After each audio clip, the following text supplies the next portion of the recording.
Community contribution. Community contribution.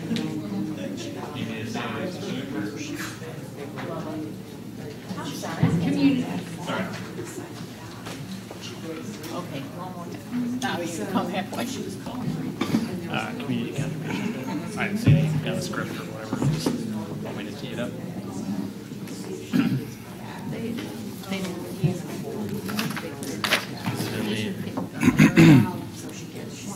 Nope, there it is. Oh, I don't know how it came over to mine. You want me to? You want to swap with me? Yeah, I'll take let's this do that. guy and I'll send you my announcement. Thank you. Let's do it.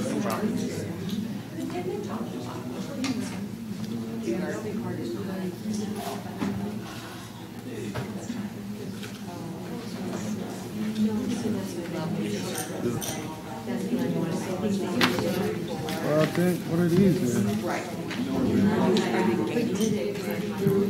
No, I think Daphne said, she told him not to come. Okay.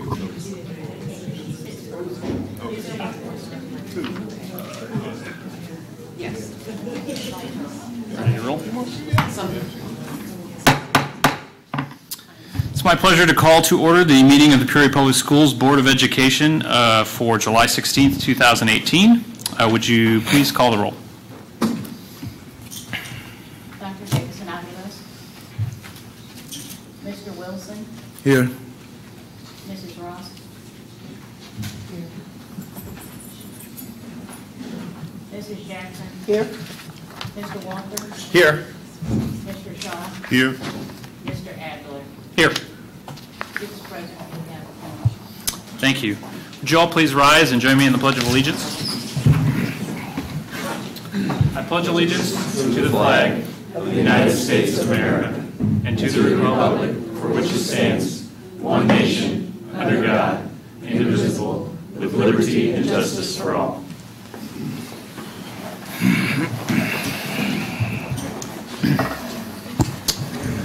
All right, does anyone have any announcements this evening? I do. Mr. Wilson.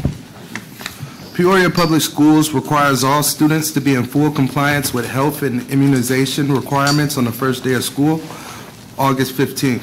Please make an appointment for your child at your primary care physician. The Peoria City Health Department takes appointments for immunizations. Call 309-679-6555. Also, registration hubs will be open July 24th, 9 a.m. to 6 p.m., July 26th, 9 a.m. to 6 p.m., August 1st, 9 a.m. to 6 p.m., August 4th, 9 a.m. to 2 p.m. The registration hubs will be at Peoria High School, Glen Oak Community Learning Center, Harrison Community Learning Center, and Keller Primary School. Registration also will be available on Saturday, July 28th at Backpack Peoria at the Peoria Dream Center from 9 a.m. to noon. Families can register students, make immunization appointments, meet their child's principal and assistant principal, and pick up their backpack of school supplies. Thank you. Mrs. Jackson. On Wednesday, July 25th, Principal Kelly Schuler, Peoria Public School administrators, Board of Education members, and members of the Sanders family will gather to officially unveil new exterior signage at Dr. Maud A. Sanders Primary School, 1907 West Forest Hill Avenue, and usher in an exciting new phase for the school, which began as part of the Charter Oak District before it consolidated with Peoria Public Schools. That's on Wednesday, July 25. Thank you. Mr. Walter. This week, Peoria Public Schools are hosting 2 job fairs. Tomorrow, July 17th, from 11 a.m. to 3 p.m., we will host a traditional job fair at the Administration Building, 3202 North Wisconsin Avenue, for classroom teachers, teacher aides, substitute teachers, and transportation staff. On Thursday, July 19th, 11 a.m. to 3 p.m., we will participate in a regional online virtual job fair for certified classroom teachers. Thank you. Any others?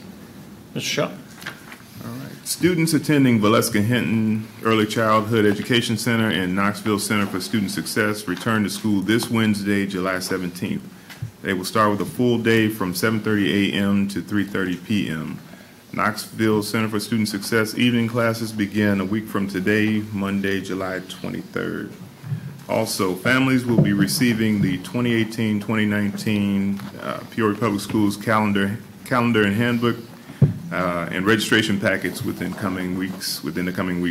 Online registration for families who have not changed residences and who do not have physical exam and immunization requirements to fulfill will begin on Monday, July 23rd. Thank you. Parker? PPS students need the right tools to learn, like notebooks, pencils, pens, crayons, and glue sticks. But many PPS families struggle to purchase these items for their students. This Wednesday, Peoria Public Schools, Northwoods Mall, and our local Walmart stores kick off the annual Stuff a Bus school supply drive at Northwoods Mall.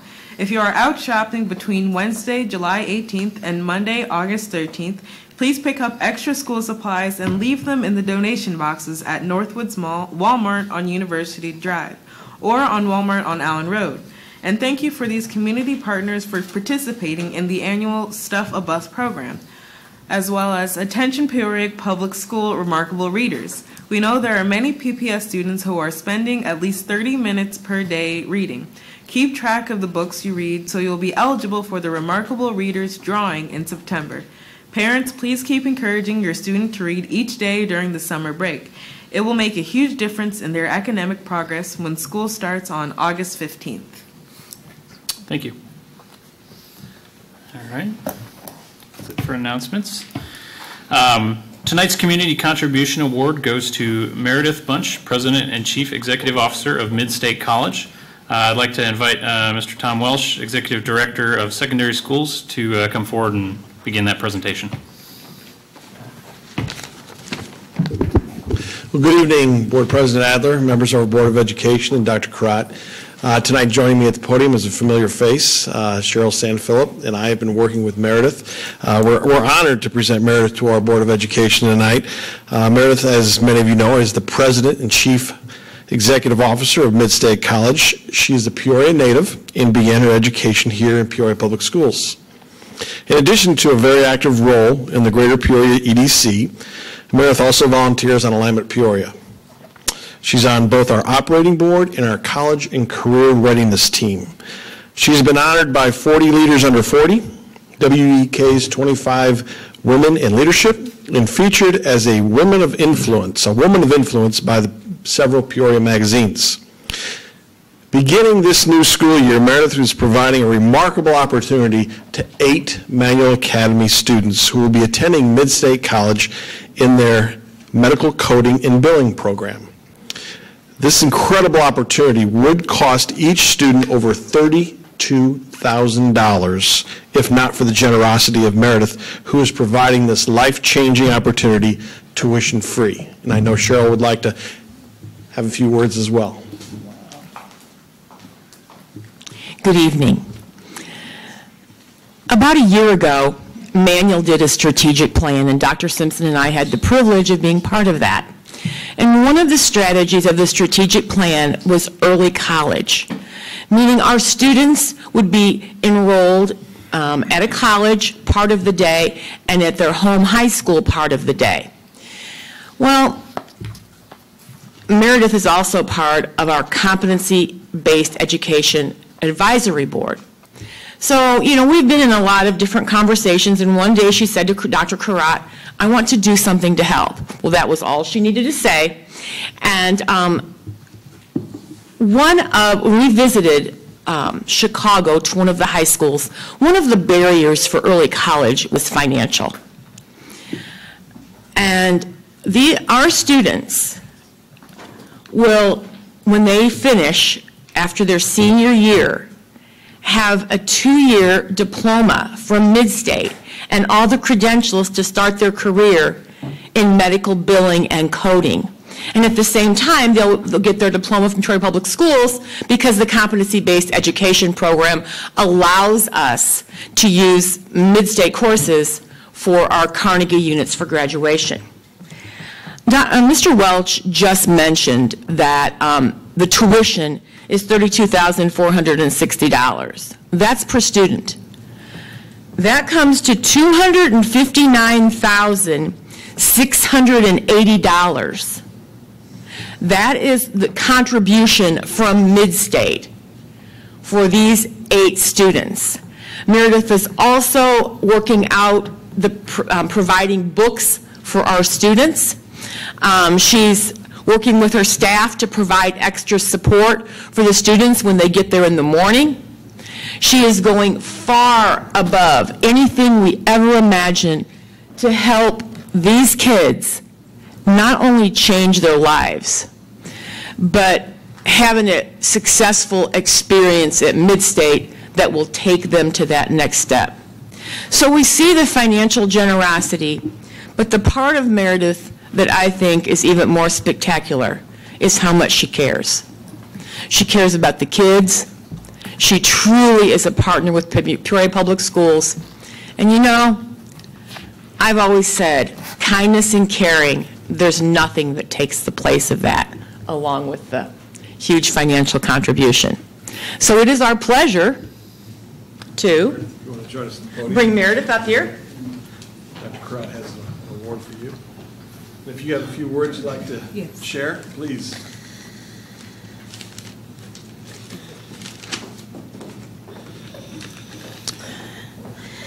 It is my absolute honor to be recognized for my contributions to Peoria Public Schools. It has been a delight to work with the talented, dedicated, and exceptional leadership, staff, faculty, and volunteers of this district. Under Dr. Karat's leadership, we're all inspired to dream together and be disruptive in ways that make real, meaningful change in improving the lives of our students. I'm excited to be able to contribute, and Midstate College is proud to partner with Peoria Public Schools. Most of all, we are grateful for the opportunity to make direct and lasting change in the lives of every student we are able to serve. Thank you. Thank you. Thank you. And on behalf of the Board of Education, I think Mr. Welsh has a small token of our appreciation. Thank you so much for what you do for our district and our students. Thank you, Meredith. That's for you. Thank you very much. Thank you.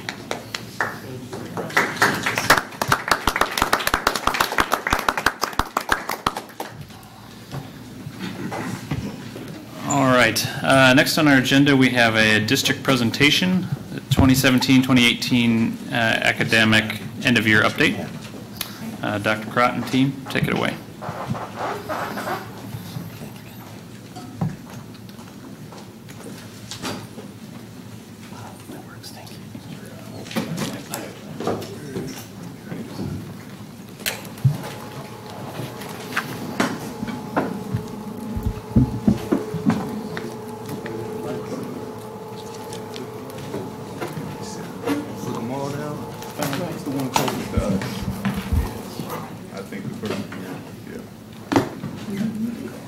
Are we good?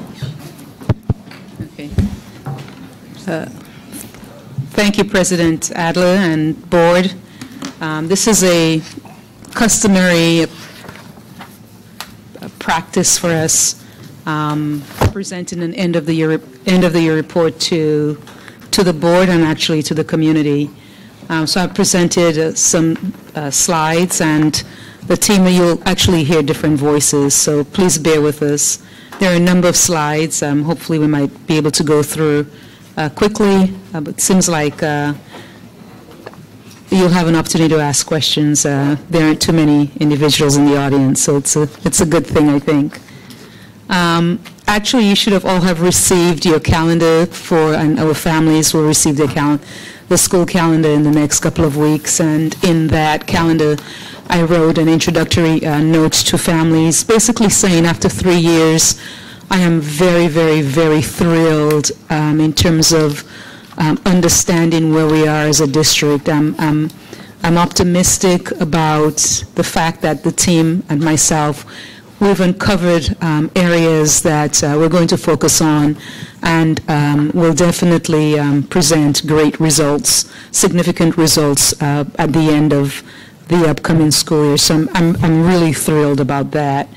The first slide, as you can see, I'm not going to spend a lot of time on it, but those are things that we have to, we have to sort of stumble through in order to get to where we want to take our kids as it relates to the vision of Peoria Public Schools, which is really to prepare every kid to have a to have a successful life and to contribute to society. And I was actually at a superintendent's academy the last couple of days last week, and something I heard or read that really resonated with me was they talked a lot about, we have there's a poverty learning gap. And I read that and I understood it and I reflected on it. Despite that, we know that definitely all of our kids, we believe all of our kids can learn. We just have to figure out innovative, personalized ways to get it done. You'll see, I'll tell you the traditional way, overall it's not working for specifically urban schools. So these were some of the critical issues, as I said, that we have to navigate. And it makes the job, obviously, a lot more challenging, but it's definitely doable. Some of the other things that I picked up and I wanted to those are things that we believe education is the passport from poverty. That is true. The success of our democracy is dependent on the education of urban schools. So Peoria Public Schools, being an urban school, is critical to the success of our workforce in our community, and that's why we take our work very, very seriously. If we're not successful, our community is not successful, and so we understand that. Education attainment is connected to income attainment. That was a piece that I saw also that resonated with me. And another piece that I really liked, which I believe is very, very, very true. When I first came back to Peoria, 2015, we were being compared to other districts, and a piece that stood out to me: avoid public comparisons of school districts, particularly when there is economically unequal, and they're economically unequal districts. Does that make sense? So those, I figured we all understood that, so I kind of just wanted to kind of put that out there. Some of the things for sure we have done and we will continue to get better at is, as a system, we must focus on the high expectations piece. It's very, very good. I remember when I was younger, I heard it. When you look at the research, they talk a lot about having high expectations for kids, and it becomes a cliche, and it's like understanding, okay, what does that really mean when it gets translated into the classroom, or even as leaders? What does that mean, and how can we really get through that? So I think we have a better sense of really what that means, which just ties into the relevant and engaging work. That is really huge. Remember, at State of the Schools, we talk about, personalizing, customizing an environment for students that's based on interest and passion. When we're able to do that, item 2 it will be smooth sailing, and it will be very beautiful for kids, because again, their educational experience will be personalized, and it will be really based on areas of interest for them.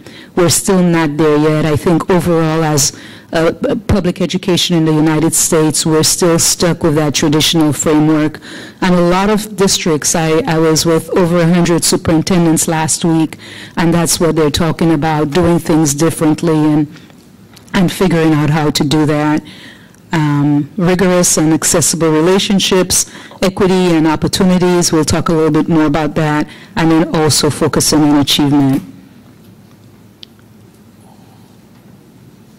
This is Mr. Welch and I are doing a lot of pathway work, Pathways to Prosperity, and Harvard Graduate School. They're actually the impetus for that work. They put out a big report on it, and a piece that really stood out to me from that report: the American system for preparing young people to lead productive and prosperous lives as adults is clearly badly broken, and failure to aggressively overcome this challenge will surely erode the fabric of our society. And I truly believe that's true, and we're seeing it, and we have to come to a screeching halt and sort of redesign what we're currently doing, and that's what we're doing. But that really, I agree with that, and I think we would all agree with that, right?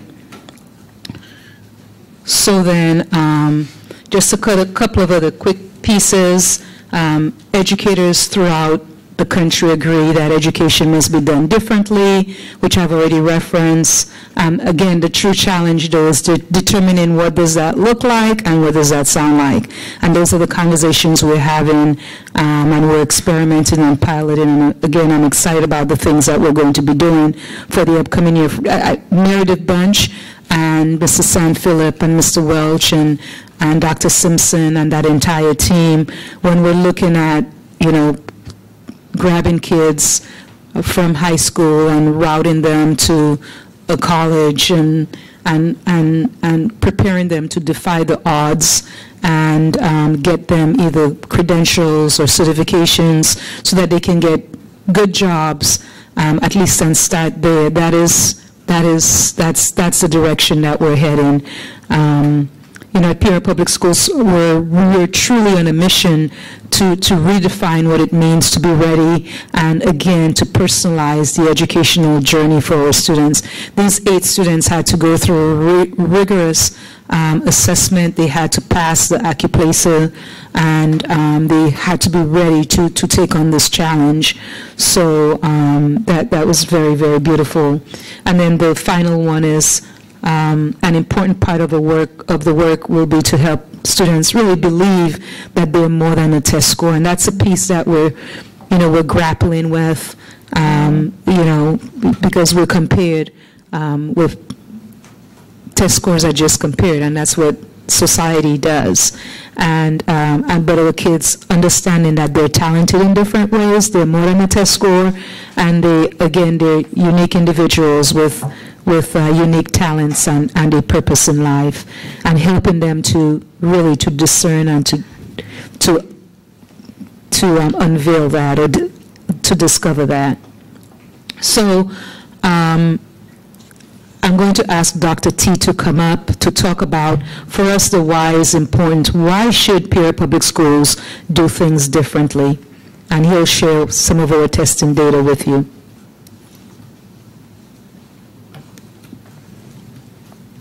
These are the results that we've collected over the last 4 years. Now, remember in school year 2015, that wasn't exactly a PARCC test. It was kind of an amalgam between the old ISAT and the new PARCC that was coming on at that school year. But now we have 3 years of purely PARCC data, PARCC test without the ISAT questions associated with it. And you can see that we have shown improvement. It's been meager, but we are improving. And that has been helped. There has been some schools that have stepped up and really helped pick up some of the scores at the elementary and at the middle school level. Next slide.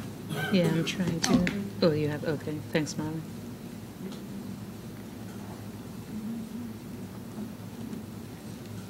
There we go. All right. Charter Oak really stepped up this year. And I think you're going to be surprised when you see their results. They really had very good gains in ELA and in math. And Washington almost came back to where they were back in 2016, but they really stepped up from what they did last year in ELA. And Keller, they did it in math, 3rd and 4th grade.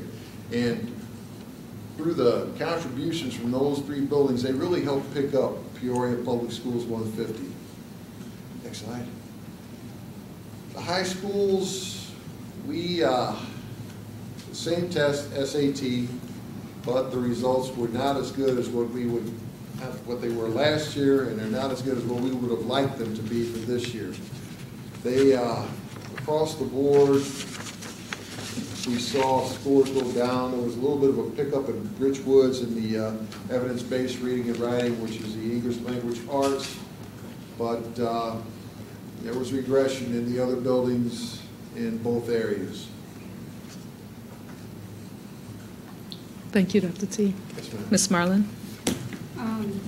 And so this is, we just got this from the state, and they just, what they're doing now is they're letting districts know if you've been in the top 20% for the last 3 years. As you guys remember, in 2015, we did not, that's before Senate Bill 100, we were at a suspension rate of 47%, and how they were figuring the suspension rate, they just take the number of the suspensions at the district level and divide that by our enrollment, and then that's, that's how they're getting their suspension rate. So as you can tell, we have improved. We are not improving as fast as some of the districts, and hopefully we're going to improve more this year. I can tell you for the 2018 school year, we are at 33%, so we did improve another 4%, but just trying to get us down into that 20% range. You want to talk about the three categories, the suspension, expulsion rate, and then the racial disproportionality? So the expulsion rate, as you can see, it was like at 7/10, so we have improved. 2017, we're almost, we're not, if you wanted to, it could be a 0.2 if you wanted to round it off, but we've improved greatly with the expulsions. We are doing everything that we can. That's because we have to exhaust all supports available in the schools before we do, head down the expulsion route. And then for the racial disproportionality,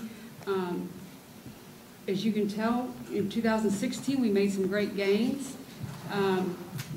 2017, we fell back again, and we're going to have to make those gains because we got to get those numbers up. We are not in the top 20% though with the racial disproportionality. We are but as a district, I think it's important that we still try to make those gains. Ms. Marlin, can you please explain the metric itself? What's the operational definition behind the racial disproportionality? It's just the number of the number of white students in the district to the number of black students in the district, and then the rate that they're being suspended or expelled. So I guess for 2015, you could say black students were suspended 3.4 times more than. Okay. Yeah. Now, it was interesting. This morning, there was an email from Advance Illinois they sent to me and regarding this, and board days are, you don't get to check your emails as often, but at the very end, after executive session, I went back and I was responding to emails, and one of the things that we discussed was that information, that data it's very complex data, and we're using this information to say to the state, there's a lot of work to do. This work is complex, and we still need financial support from the state to assist us in doing a better job with this. And an example is, right now, Peoria Public Schools, we are at what, Mr. Willis, 63% of adequacy? And just imagine if we got that the extra supports, we could do a lot with staff. We could probably even, reimburse staff at a better rate so that we're not losing them to other districts, number one. And number two, we could continue to personalize, because those personalized experiences are expensive. All the trauma stuff that we're doing, all the SEL supports that we have to put in place, those are, you'll see next month. All the work we're doing with family court, that's almost $600,000. And so it's because of the critical needs that I mentioned with that first slide, it makes the work much more challenging, but we need that support. And a number of organizations in Illinois, they're understanding what it's going to take to work with districts, especially urban districts, to get over the hump. So we can't do it alone. We need all of the support, and we need the financial support to be able to meet the kids where they are. And, sorry, Ms. Marlin. Oh, that's fair. And I'm looking at this all the time. The data, when I pull it, so African Americans are about 63%, but it's not that in all the schools. You know, so Right. they're, as a district, 63%, but as a district, they're getting suspended at a rate of 83%. So we have to work on it. We really do, and that's, you know, that's a goal of mine. You know, I'm definitely going to be working on it this year. And as you can see, we are, because it's sliding down nicely. Just look at, as Ms. Marlin said, 2015 through 2017.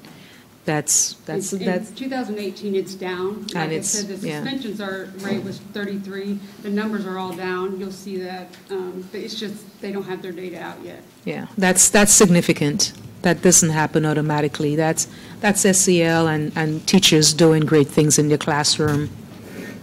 Can you get it? Yep. Okay. And then this was, so in April, from the state of the schools, I can tell you we ended the year with, it was 4,469 suspensions throughout the district.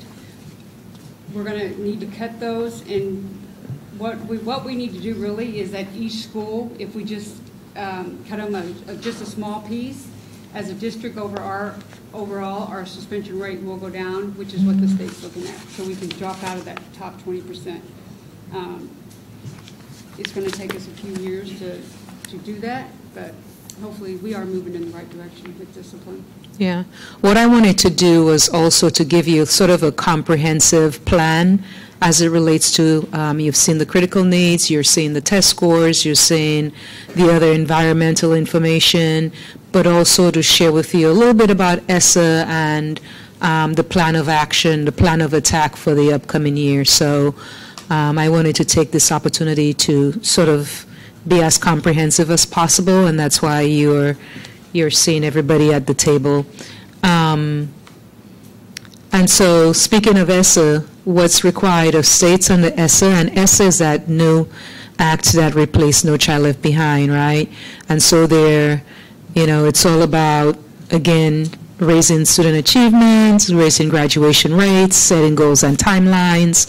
They're going to be rating schools. It was kind of nice because when they came out with all of the edits or edits, we were already planning to reorganize our buildings, for example, by priority, and really concentrate on grounding on our work in equity and social justice and opportunities for kids. And so many of you, you sort of came along that journey with us when a few people may have pushed back, not understanding what we were doing and what was happening. So you'll get a little bit more around that. So at this point, what I'll do is talk to Dr. Wilson, have Dr. Wilson present the next slide regarding how schools will prioritize to fulfill the ESSA requirements. Dr. Wilson? So I have been in front of you before talking about the different data points that we looked at, and we looked at, at the district level, we looked at over 15 data points on the staff, and we had these charts. I know that you've received them before, but so we looked at what each individual school brought to the table, and then we categorized them, and you can see that the priority 1 schools are in red, the priority 2 schools are in yellow, and the priority 3 schools are in green. Keeping in mind that we are heavily providing resources for our priority 1 schools because the data informs us that they need the most support. But what this really shows is a different look that you probably haven't seen, and it's the primary and the middle schools, and it really shows us what's feeding into the high schools. And so there's several arrows going lots of different ways, but like, for example, you can see Thomas Jefferson's up there a couple times because Thomas Jefferson feeds into Sterling as they feed into Calvin Coolidge, Rolling Acres, and Rolling Acres then feeds into Richwoods and Peoria High. So you can see that several of the schools are listed multiple times because some of their students feed into different buildings. But this is really a nice visual representation to look at what our schools look like color-wise and what they're feeding into, because that's also an indicator of the work that we need to do to support the high schools as well. Thank you, Dr. Wilson. Any questions with that? So, thank you, Ms. Mullen. So, like the day after we created the previous slide, I received the notification from Illinois State Board of Education, and this is entitled Preliminary Summative Academic Designation per ESSA Requirement.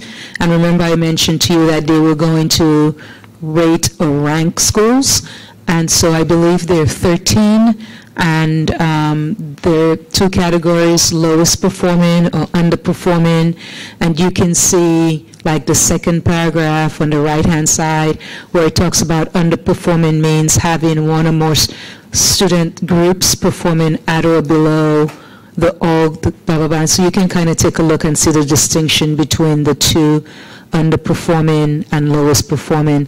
Like you'll see Peoria High is considered underperforming because they do have a graduation rate of 67% or higher, I believe. That's why they're not in the lowest performing but underperforming. The interesting two were Mark Bills and Whittier, and I wanted you to see that it is because of when the subgroups are disaggregated, some subgroups are faring much better than others. So what we will do is we will provide some like tutors, for example, and additional support in that sense.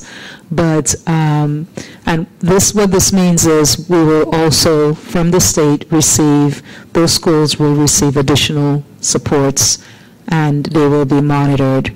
But it's again in line with our charts and our priority schools. So we're definitely in sync with ISB's list and our list. They're aligned. Yep. So the good news is that with ESSA, it's not just a singular data point. Right now we're looking at PARCC data and we're looking at SAT data. And so we really will be shifting to two type of indicators. And so this chart, I don't know if you've seen it before, so I'll just walk through briefly. It has the 18-19, as you can see, elementary and high school. Elementary is considered K-8, and then it has the 19-20. So as we move into the 18-19 school year, and you see the different indicators and the percentage is a percent of the total weight of the student success and quality indicators. And in just a minute, I'm going to show you the 75%. So when we look at chronic absenteeism, 20% of our ranking score will be 20% of the 25% total weight of all of those indicators. And what's interesting and different for us is that we are told that the chronic absenteeism will be excused and unexcused. So no more of just the unexcused being counted. So regardless of if a student is not in school, they're absent.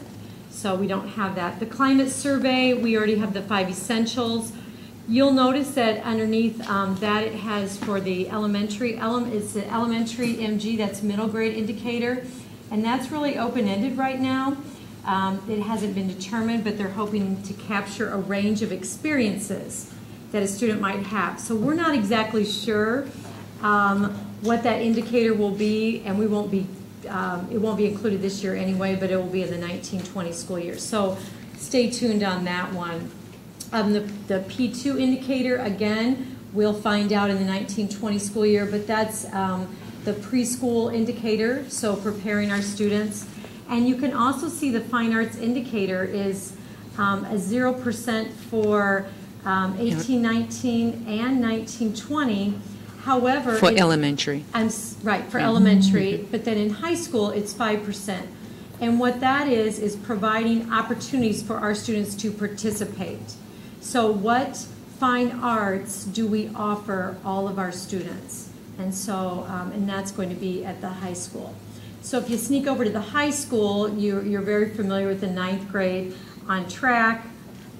And I know that you're also familiar with the college and career readiness, that terminology, and Tom's going to break that down for you a little bit in just a few minutes.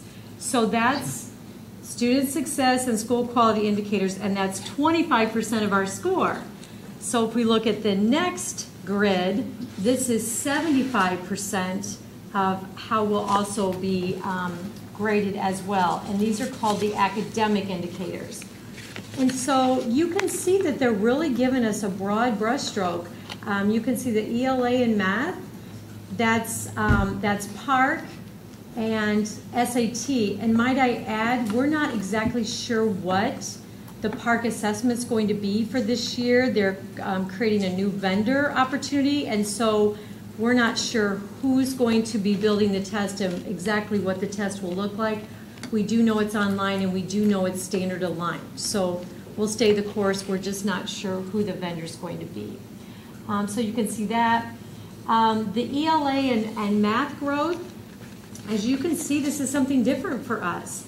We're going to be looking at the two variables, which is a linear regression. It's looking at where students are and where they are initially and where they end up at the end of the year. So that will be really interesting to see how that pans out. We don't have complete details about that, but that's why it's important to look at several different academic scores. You'll notice that we look at PARCC, and we also look at our math NWA, because NWA shows growth. So we're able to look at both students in a snapshot of time on a standard aligned assessment and students over the course of the year, which is what we look at for math. And it looks like that the state is going to do something very similar. Our English language learners, that's an access test. And then the science proficiency, which is taken in grades 5, 8, and high school, that will be part of the score in 1920, but it won't be this year. So, so once again, you'll notice too, from 1819 to 1920, that the PARCC percentage and the SAT percentage actually goes down, and that's to make room for the science proficiency, and there's some other adjustments. So once again, I think they're doing a good job at looking at the whole child. It's not just one score, but it's a lot of scores put together. So that's what we have to look forward to from this point forward in trying to determine how we're doing in the state of Illinois. Thank you, Dr. Wilson. Mr. Welch? This slide demonstrates what ESSA identifies as college and career readiness. They do a really nice job of identifying specific indicators. This particular sheet is very, very valuable, especially dealing with parents and students and talking about some very, very specific and putting it oftentimes in their language, so to say. So as we go through these 9 indicators, the first being career and development experience, worked quite a bit on this last year. We developed a K-5 curriculum through Alignment Peoria. And that K-5 curriculum, where we acknowledge that it doesn't begin in 9th grade. It doesn't begin when you walk into the doors of your high school in terms of career exploration. That it needs to begin much, much younger. Okay. Industry credentials, one of the goals of mine last 2 years was to grow Woodruff, where many of the career credentials are earned by our students. We've had a 40% increase, and you'll see those numbers here later in this presentation. We've got military service with a score of 31 or higher on the ASVAB. Dual credit career pathway courses, that'll be in this presentation as well, but the number of students engaged in dual credit has increased significantly, earning early college credits in a variety of different ways. Completion of a program of study. In another way to word that, it might be more familiar for all of us, is completion of a pathway, a series of sequential courses that is based on a student's interests, where they would like to go in terms of a career. Attaining and maintaining consistent employment for a minimum of 12 months, consecutive summer employment. Both of those bullets tie very nicely into our competency-based education, where we can grant, we're one of 10 school districts, soon to be 20 school districts in the state of Illinois, that can grant competency-based credits towards a student's diploma for the engagement in employment or internships. So we've got 25 hours of community service, which has been on there for some time, and then 2 or more organized co-curriculars. So when you look at all 9 of them, the more a student possesses, the greater likelihood of them being college and career ready. Next slide, please. Academic indicators specifically, and these have been around for some time. They've grown, these indicators, but this is students that have mastered, whether it be the AP, dual credit, IB, or scoring a minimum score in the ACT, SAT in both English and in math, have a substantially greater chance of passing a first-year college course. So these academic indicators are very, very important. They really add a lot of meat to what Sandy just explained through ESSA. Thank you. Thank you, Mr. Welch. And as I said before, after monitoring and reviewing and reflecting, a big takeaway for us is that our work must be grounded in social justice to improve equity and opportunities for all of our students, and because of that, you've heard about the 4 priorities that I've identified for the upcoming school year, and they're handbooks for our parents. They are our kids. Every 3rd grader needs to be reading at or above grade level, not only reading but doing math and being able to communicate in written form, again, at their level are much higher. And so that is, I'll have Dr. Wilson talk about how we're going to do that. I think we can do that and significantly improve where we are right now. And then the other one is, again, meaningful and rigorous classroom experiences. That's huge. It goes back to the interest, the personalization, and again, meeting kids where they are, planning, preparing, figuring out how they learn best, and et cetera.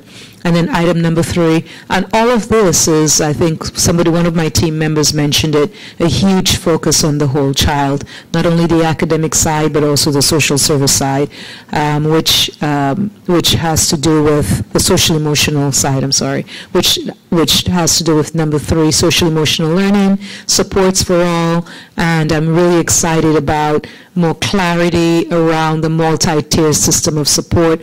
What does that mean?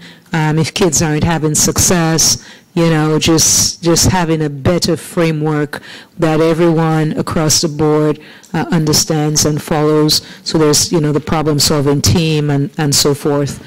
And then I'm truly excited about just really experimenting with some innovative practices. And you saw and you heard about CHIPS, and now you're hearing about Mid-State, and there will be a lot more that we will present to you as we get into this work for the upcoming school year. But this is where we're going to make great gains. Item number 4, for example, for sure. So Dr. Wilson, I'll ask you then what we're going to do is break out each one. Let's talk about how we're going to get item number 1 accomplished. So there's been a huge shift in the structure and how we organize our support staff and train our teachers. And so looking at priority 1, these were some key focus areas that we want to stay close to. We're going to revisit kindergarten. Dr. Wood is going to oversee just taking a look at all things kindergarten. So the report card, I talked a little bit last time about the ESGI, which is an app where they do their formative assessments, looking at the curriculum and what is the current structure for our kindergarten students. So that's early literacy skills, and so we have a training coming up for kindergarten teachers, and over 30 have signed up, and it's all about fine-tuning those early literacy skills. So we're going to have a strong focus with kindergarten, and teachers are excited about being a part of just looking at what we do in kindergarten. So That'll be a focus area. You've heard a lot about the coach restructuring and the training that's getting started right now. We have some trainings this summer. We're going to do an all-day coach training, and then we're going to meet with the coaches once a month and do a full-day training for them so that they stay strong in supporting our teachers in the core. The coach purpose is to support teachers in classrooms, what they are doing with all the students when they're in the classroom. Before, the coach and interventionist were split, and so, or they were kind of the same role, I guess I should say, and so I've decoupled those, and coach is going to support in the core. Likewise, the interventionist restructure is going to focus on students in Tier 2 and Tier 3, students that are struggling on specific skills. We want to try to get them back on track, and so that they do not keep moving into more and more restrictive environments. So we hope that by focusing on what's happening in the classroom and supporting our teachers and focusing on the students in a different way with just specific interventionist role, we believe that that will really support our students. Likewise, reading recovery is a Tier 3. I've mentioned before that this is probably the heaviest research reading from What Works Clearinghouse, hands down. It is the intervention that we make the most gains. It's for first grade. So we wanted to bring that back. Peoria Public Schools had that a few years ago, and so we wanted to bring that back. So those that were reading recovery trained before, I've heard some excitement in that coming back because it is a powerful program when done with fidelity. So we also restructured our balanced literacy component, and we're going to focus on guided reading and writing strategies. Guided reading, if you look at a classroom and you see a table and you see a teacher working with a small group of students while the other students are independently learning, writing, and reading, that's called balanced literacy, and that's called a guided reading instruction. So we've already had 2 trainings by popular demand. We're bringing another training back. Our teachers are really excited about learning new ways to support students in learning. So and they're coming out in the summer and on a Friday afternoon. So they are rock stars. Looking at the curriculum guide revisions, we've had teachers support us to revise our K-8 curriculum, so it is aligned with the balanced literacy and the intervention and coaching model. And we have also utilized quite a bit of Title I money left over from this school year to get additional leveled book sets, novel sets, and textbook support. We need powerful books and opportunities for students to read, for them to be engaged in reading. And so we've not had this kind of overhaul of purchasing book sets for a while, and so we took inventory and we are loading up our buildings so they are ready to go. Also, Dr. Crott has already mentioned with the MTSS guidebook, that is really looking at our Tier 1, 2, and 3 supports.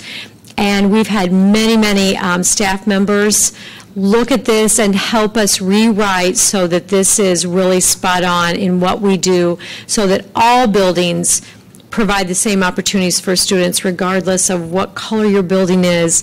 You're going to have similar core instruction and intervention instruction. And the same way with Tier 2 and 3, the way that we have tracked interventions in the past, we have streamlined that so that we are able to monitor that more closely. The students that are in Tier 2 and Tier 3, the interventions, and their progress. When they start and when they end, we're going to pay a closer attention to that. So we've revamped the way that we track interventions. I've asked you to do the same thing at the high school level with Mr. Yes, so the MTSS structure that we have right now, you'll see a lot about K-8. So Mr. Welsh and I are looking at what does that look like at the high school. It doesn't look the same, but we do have students that need support. So Mr. Welsh and I have had ongoing conversations, and we'll bring in high school groups to help us design what does a Tier 1, 2, and 3 look like at the high school. So you can see it's not 33 FTE for just Priority 1 schools, that's for all the schools, but we did add additional staff, and we are paying for that out of Title I and Title II and some IDA funds. The coaching support, it's embedded professional development, so that's aligned to Title II. We've not done something like that before, so that's what we're doing this year. And you can see that there are 10 of those in our Priority 1, and then also we have 10 interventionists as well. And then you can see the reading recovery teacher that we have, and in the parentheses is the number of the first grade section. So there'll be 1 to 4. Would love more, but that's a good starting point for us. And then you can see Manual and Peoria High School. They kept their interventionists, and that is it looks different at the high school, and we'll tell you more about that once we have that plan completely rolled out.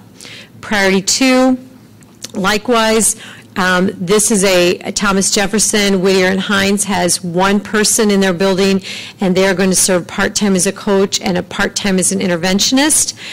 Currently, there are not reading recovery teachers assigned to those buildings in this year. Spent time talking about how that looks and how they're going to split their time.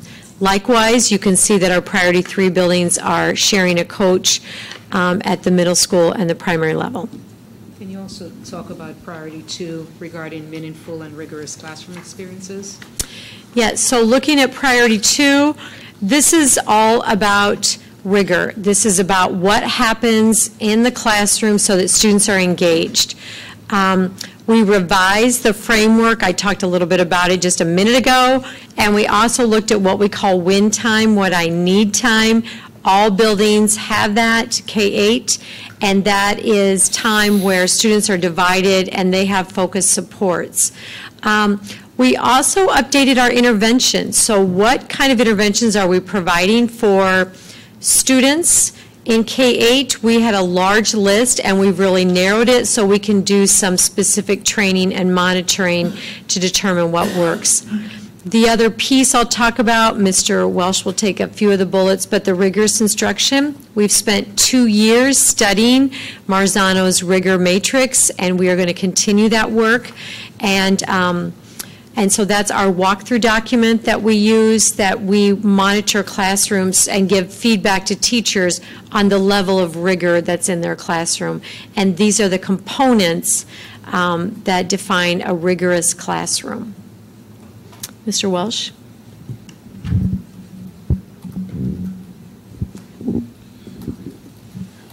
We've heard quite a bit from Equal Opportunity Schools over the past year and a half. Their supports continue to help us identify students for more rigorous classes, whether they be AP classes or dual credit classes. And as we've seen, and you've seen in the superintendent's presentations throughout last year, we've identified just a tremendous number of students that before were never even considered for AP classes. These underrepresented students are now represented better than before. Going into the new year, there's a new component of Equal Opportunity Schools called Equity Labs, where we're going to partner and network with schools across the state, one especially close to us being Springfield, who's also partnered with Equal Opportunity Schools. So that has led to a significant degree of increase in rigor. We also will have building department chairs reestablished in our high schools this coming year.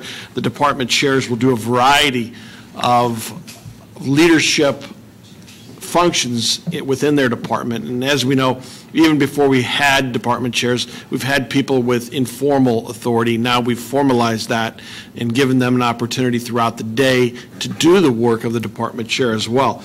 Things like assisting teachers in the areas of classroom instruction, classroom management, assisting the administration with the hire of new teachers, assisting with substitute teachers, just a wide variety of functions that the department chairs will fill for us. And then the last bullet, the fifth bullet, 40% increase in enrollment in CTE classes over the past 2 years. And you know, initially it was the fire science, and the number of students increased drastically again this year that want to become firemen. Criminal justice took off last year, and then this year, this fall, for the first time, we will have our teacher pathway in all 3 high schools where students are earning early college credit that wish to be teachers. The next slide depicts how we're going to fill that time on Wednesdays when we release students early. So high school teachers, specifically high school teachers, will meet in PLCs. And they come in the area of career centers, which we've had up for some time. And within the career centers, students can engage in what used to be called career cruising, is now called Zello. It's a new name, new face, with a lot of new tools and opportunities for students to help identify pathways that they're interested in for their future. Career counselors help man and also regular academic counselors within the high school, the career centers. There's quite a bit of resources there to research colleges and careers, scholarship information, and they even set up college visits occasionally. As I move down to the right, we'll have academic opportunities where we'll have our learning labs open and be engaged with our new Edgenuity software that has been described over the previous months, that is taking the place of Compass, in not only for credit recovery, but for new classes perhaps that we don't offer, or we didn't have enough students for the class to, quote, make, because we simply didn't have enough student interest in the class. Students can be engaged. Our traditional study tables will be open.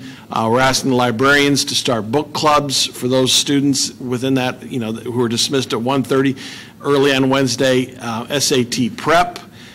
We've reached out with various community agencies from Family Corps, Prairie State Legal, and the Peoria Park District to provide opportunities of interests for students on Wednesdays. And then finally, the competency-based opportunities will increase because students will be out an hour early to engage in internships, job shadowing, jobs, or other credit-related activities where they can earn credits towards their high school diploma. The next slide has a year in review for graduation rates, and as you can see, the graduation rate has held steady at 69% from 2016 to 2017. We anticipate a rise in that, and for not to be stagnant again in 2018, but to increase, and we look forward to getting that data back from the state. The graph on the bottom is the percentage of freshmen on track. And I think many of you know what freshmen on track, how that is defined, but just as a refresher, that those are freshmen who have earned at least 5 full year course credits and no more than 1 F. And the reason why this data is so important is because research has shown time and time again that students who are on track to graduate are 4 times likely to graduate than those who are not. Again, 4 times likely. So that's a measurement that we want to keep our eye on and will keep our eye on. Next slide. And you've seen this before, I know. This graph represents our work with equal opportunity schools. And you can see the significant increase in the number of AP students, 62% increase. And even more importantly, is identifying underrepresented students, students who've never been approached to consider an advanced place course, students who don't even know what AP stood for now. We've made a very deliberate, intentional effort, and it's been tremendously successful. If you go to the next slide, you'll see the increase of students not only in AP, but IB and early college credits. You can see that we went from the big increase from 2016-17, where we partnered with EOS, going from 17-18 going from 534 to 1,194. That's tremendous, and that partnership has certainly paid off dividends for us. But these are numbers that look very good, and we're continue to grow those programs. Thank you, Mr. Welch.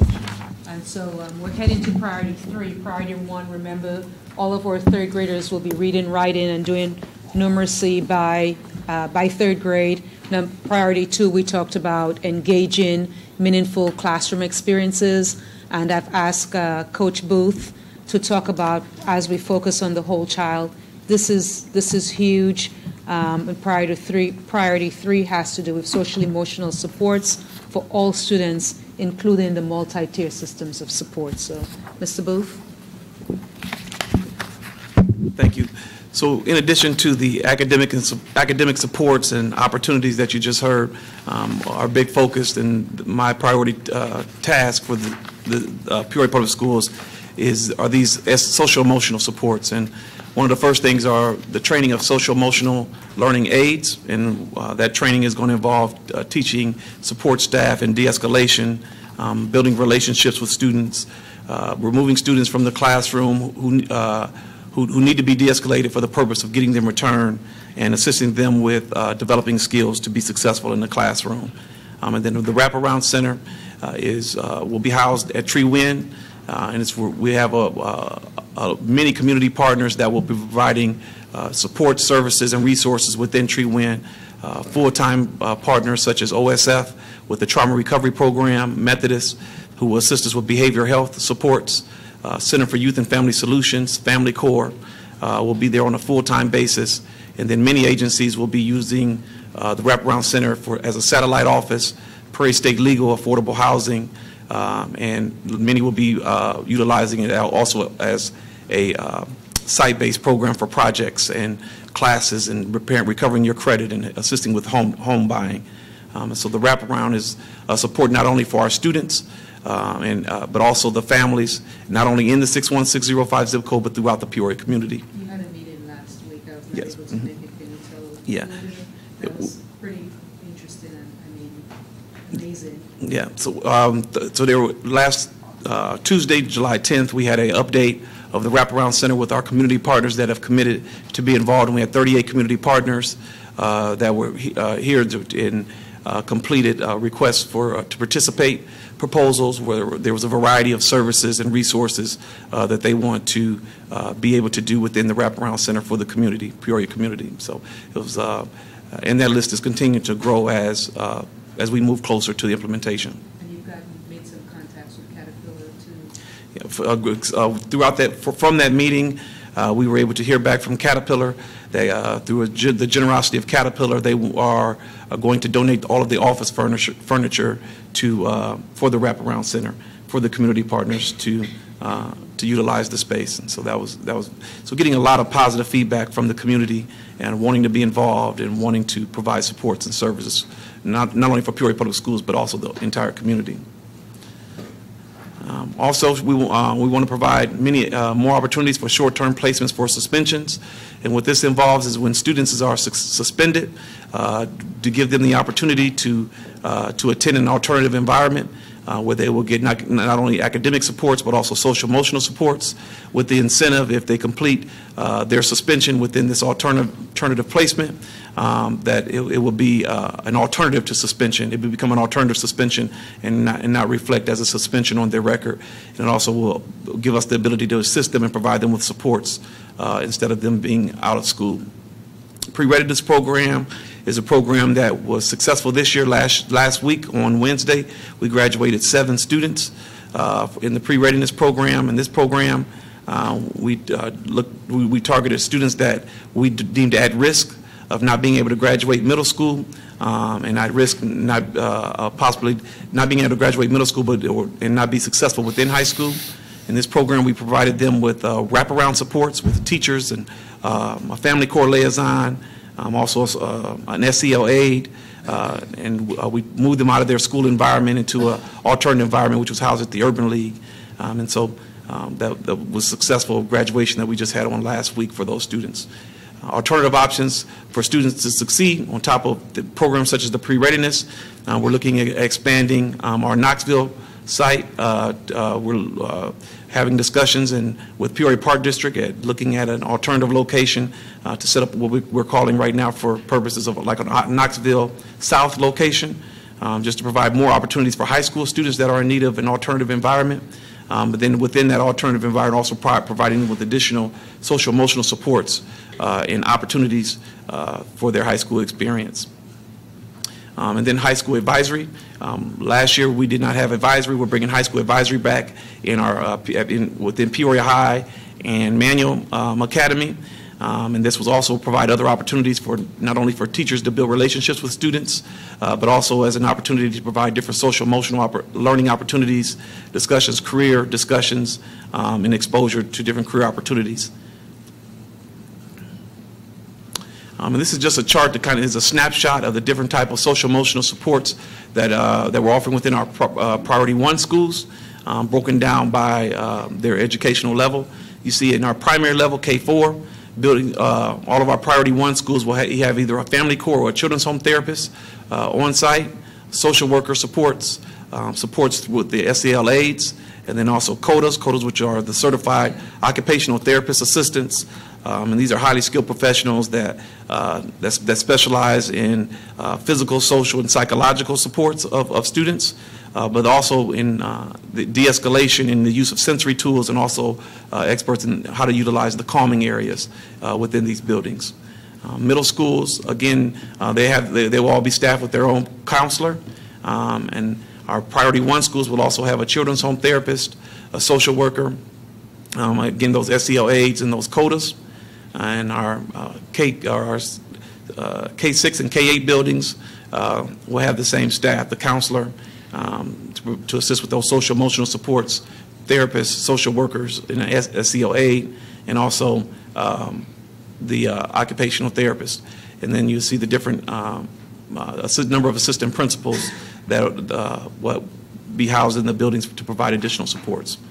In our high school buildings, at Priority 1, which consists of Manual and Peoria High, they will have a team of counselors. Peoria High will have an additional children's home therapist. Manual will have the trauma recovery program staff to provide those additional supports. And this is in addition to their current number of social workers and psychologists that they have. Manual will also have 2 family core liaisons, and Peoria High will continue to have their 2 homeschool facilitators for supports in our Priority 1 buildings. Our Priority 2 and 3 buildings, our primaries will all have family core liaisons to provide supports, along with social emotional learning aides. And our middle schools will have the same counselors and social emotional aides, along with our K6 through K8 buildings. Our high schools will also have the team of counselors, social workers, and psychologists for social emotional supports at Richwoods, which is our only Priority 3 high school. And this next 2 slides is just a snapshot of the different social emotional learning curriculums that we have by school. One of the things that we wanted to do is to ensure that every school within Peoria Public Schools had a formalized social emotional curriculum. And the basics of the curriculum, social emotional curriculum, are to teach students those 5 core competencies that are research-based and evidence-based by CASEL, such as self-awareness, self-management or de-escalation, decision-making skills, relationship-building skills, and social awareness. And so these next 2 slides are kind of a snapshot that each of the schools are currently using within their buildings. Thank you, Coach Booth. As we continue to have a last priority, oh, you have one more. Yeah, and this just really is another snapshot of what we've already talked about. These are just a list of some of the agencies within Wraparound and that we utilize as community resources.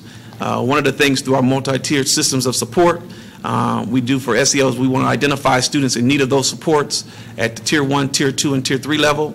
And students that need supports beyond what we can provide sometimes in the school setting at Tier 3 is where we want to utilize our community partners. We want to utilize our menu of supports that all schools have access to, which is just a list of all of the social service agencies and community agencies in the city of Peoria that can provide services to students, but not only students, but families also. And so this is just kind of a slide that captures that. Thank you.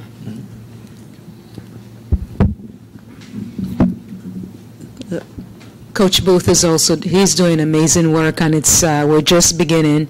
But one of the things that we talk about, in addition to focusing on kids and providing those supports for the students, we're also talking about how do we provide comprehensive supports for staff and training for staff in terms of how to really work with the kids and meet the kids where they are. So that's a piece that we will continue to improve on and develop and share with you.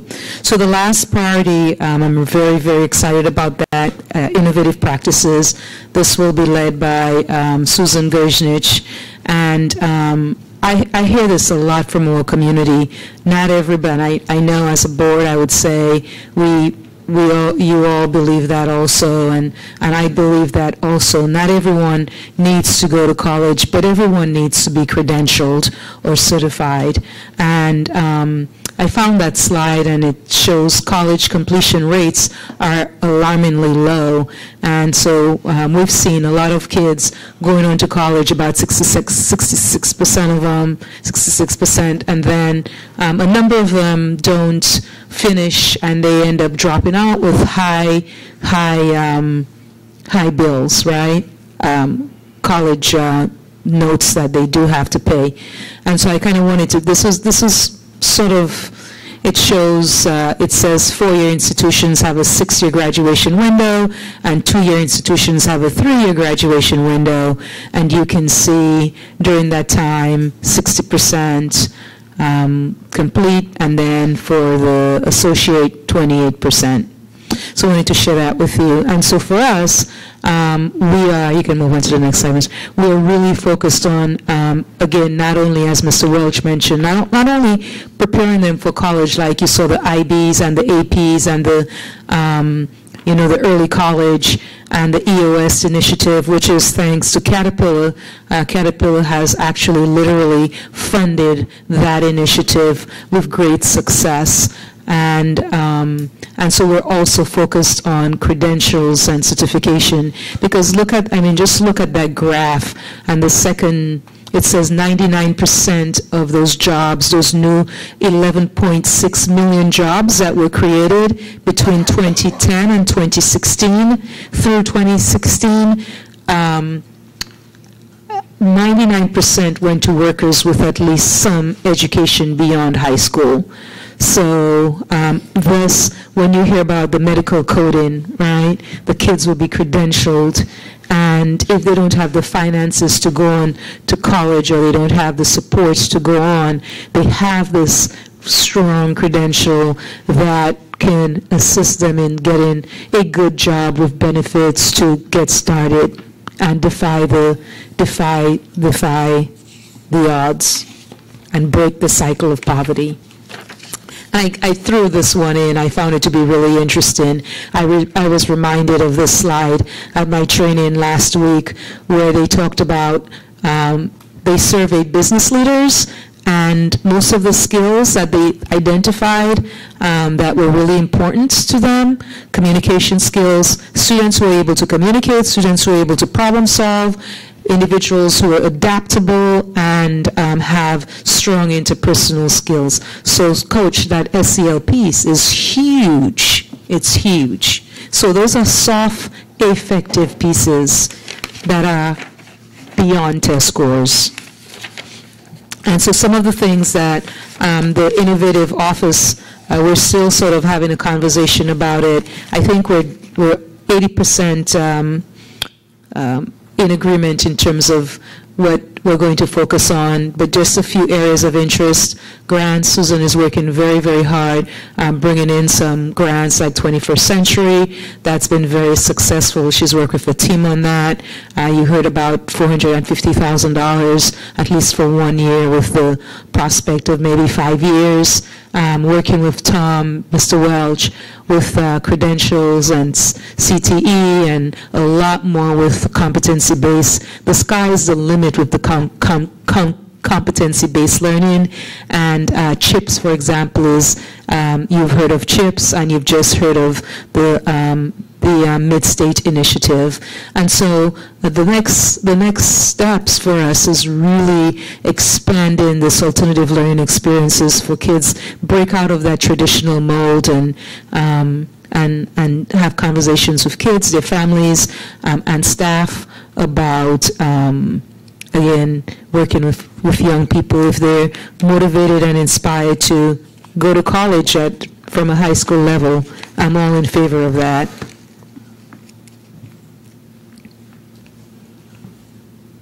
Oh, this is huge. Sharon, let's go back to this piece supporting the, oh, okay, Dr. Wilson, do you want to take that one, please? Supporting the priorities? Sure. So These are in addition to the other pieces that we talked about in priority 1, 2, and even priority 3. It's connecting outside and it's not necessarily SEL or academic, but we expanded Valeska with the early learning, and on Wednesday we will open our dual immersion class. Actually, we have 2 of them where students will be exposed to English half of the day and Spanish half of the day. So we're excited about bringing that creative program to Valeska. We are looking at our fine arts. We're reviewing our strategy for fine arts and making sure that we have a strong program district-wide. So I have a committee that I meet with on a regular basis, and so we're really looking at all those pieces that are up there. That's a big piece of what students need to grow. Grading committee, you heard a lot about that last year, and we're going to continue to focus on making sure that students are at proficiency level.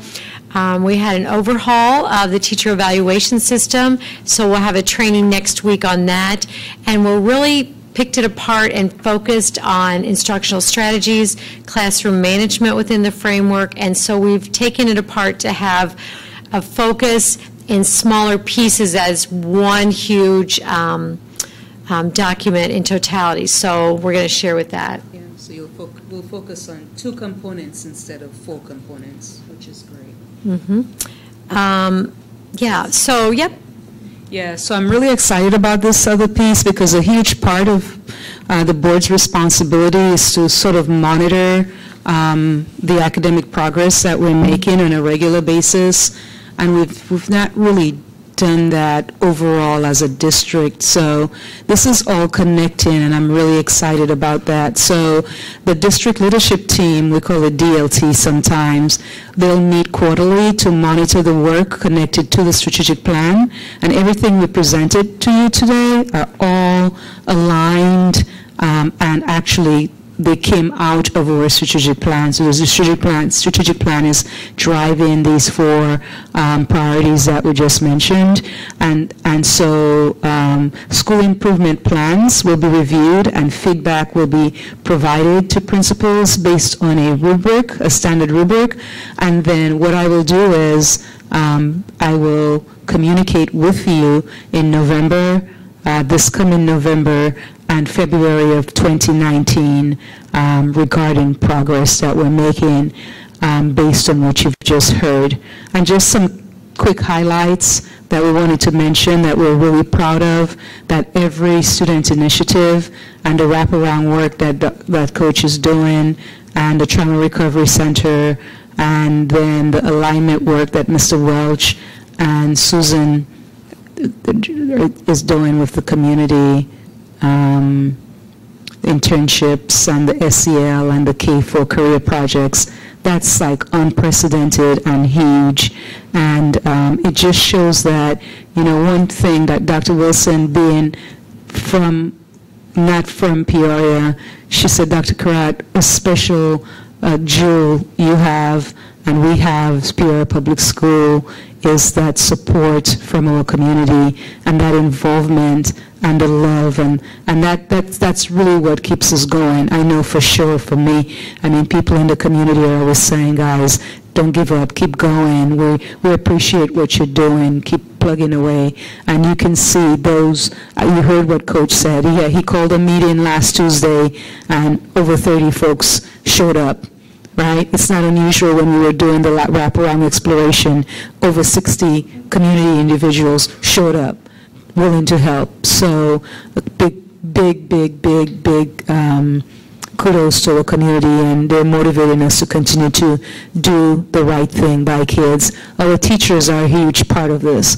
We cannot move forward without the support of, last week I was just reminded, they are the most important individuals in buildings because of what they do with kids. So continuing to work with them, being supportive, providing supports, training, and allowing them to also experiment and be creative, I'm all in favor of that. And so let's see, we're wrapping up, board, I'm sorry. It's kind of long. You've seen this piece in terms of what I envision for kids, an education that's personalized, where they're discovering their talents. And I envision, placing them in an environment where they really want to learn. And when they're there, then they can naturally discover their true interests. And you've heard what I say about achievement and behavior and attendance. All of those will go down significantly or actually be gone if we're able to do that. So we're exploring readiness in a variety of ways, for sure. So Dr. Bell, I think you're next. Oh, I'm next. Is that me? That's me. Okay, one more from me. I was doing some research, and actually the team were poking me. They're like, "That's great. I don't believe you're quoting," but I mean, good comments are good comments are good comments, and as we work to expand the traditional educational framework, like the United States Secretary of Education, she gave a presentation and I heard it, and she was pondering those questions, and so am I. And it's like, why do we group students by age? Why do schools close for the summer? Ms. Cruz? She's been... Why must the school day start at the rise of the sun? Why are schools assigned by your address? Somebody said that to me today. Is that you, Ms. Marlin?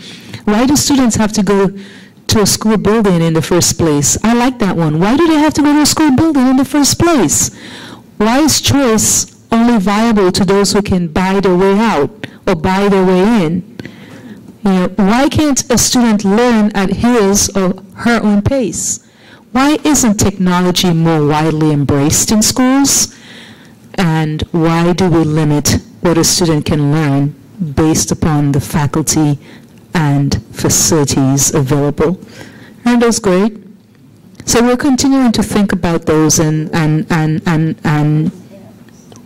go break the mold, right? Ms. Marlin? Dr. B? All right, as we wrap up here this evening, just want to kind of give you some values that we here in Peoria Public Schools kind of keep on the forethoughts of our minds. And as I go through these, just kind of, if you will, in your mind's eye, reflect. Peoria Public Schools values excellence that knows no fear of new and different ways. We value respect that recognizes differences and value people as they are. We value integrity that speaks the truth and acts with honor. We value collaboration that finds solutions and produces results. We also value communication that builds understanding and enthusiasm. And just as importantly as those five, we also value commitment and accountability that foster action and achievement. Moreover, and you're going to see this on our shirts next week, our students are more than a test score and talented in a variety of ways. Adapted from Schools Cannot Do It Alone by Jamie Vollmer, he suggests that we commit to do 4 things to support public education.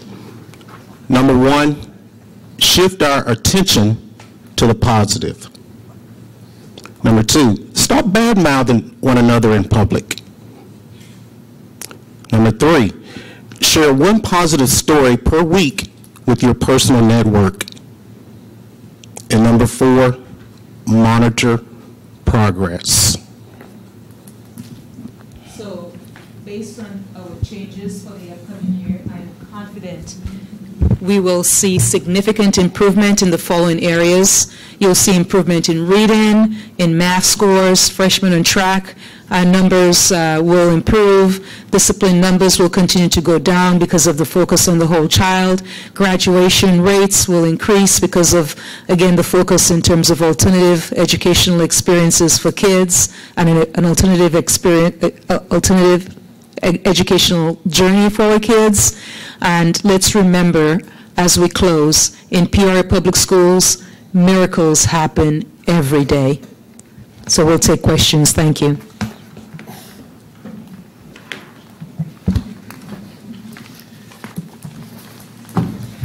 Thank you for that comprehensive review.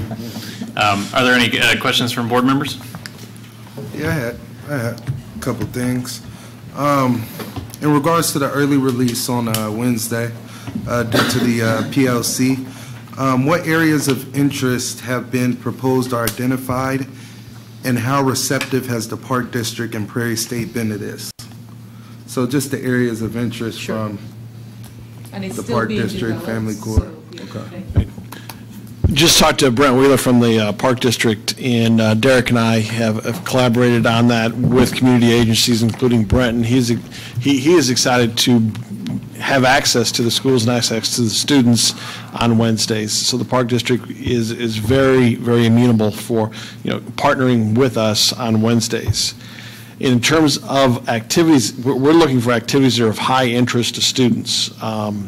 We've talked a variety of things, everything from Zumba, which is extremely popular, to filmmaking and photography. So we want the students to be engaged in activities that they want to be engaged in and stay with us. And in some instances, we've got at Manual, the 21st Century Grant, that we'll be able to extend that day even further. So there's quite a bit of opportunity. Awesome, thank you. I just had one more too. Just to follow up on that quickly, one of the things we did throughout the 2017-18 school year was we took a student needs survey at the high school level, and we had over 60% student participation. And from that needs survey, in the top 5 were students were requesting more tutoring, and they also were requesting more standardized testing supports. And so those are just based on the feedback we got from students. Those are opportunities we want to make available. We will make available during that PLC time as well. Awesome, thank you.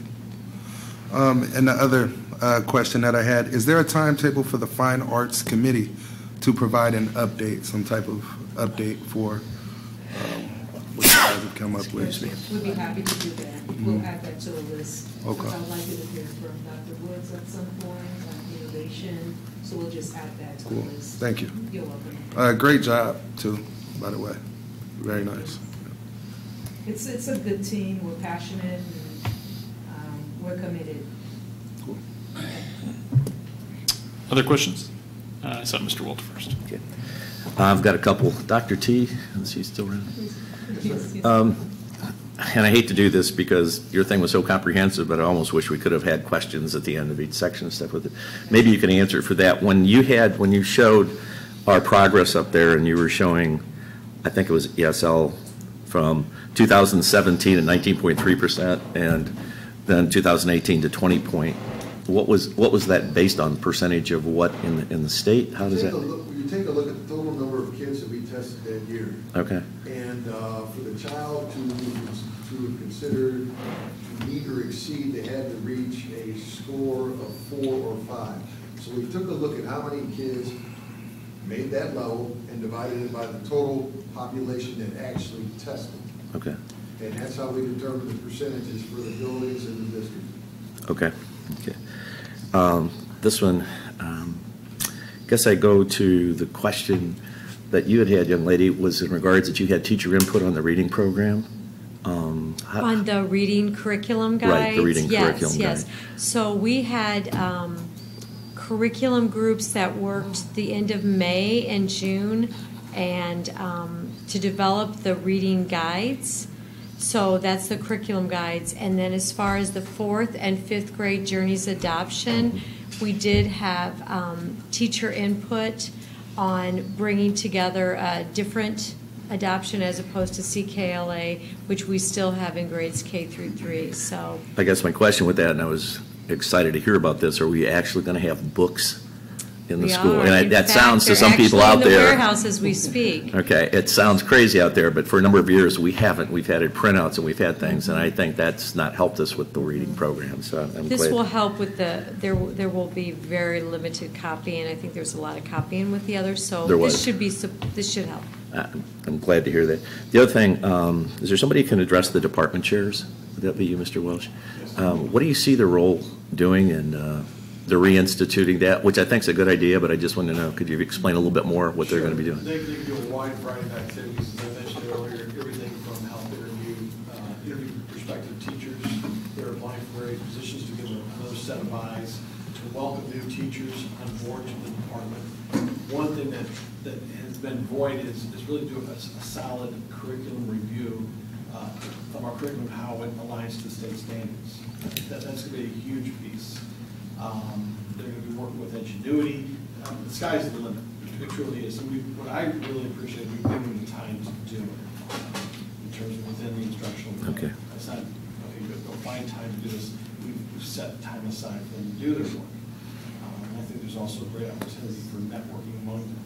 And lastly, I'll say, just because I'm a firm believer in this as well, is that when we have turnover at the administrative ranks, and we're looking for future administrators, we provided a venue, a formalized venue for many of our teachers to demonstrate their leadership. So that, I think, will pay dividends.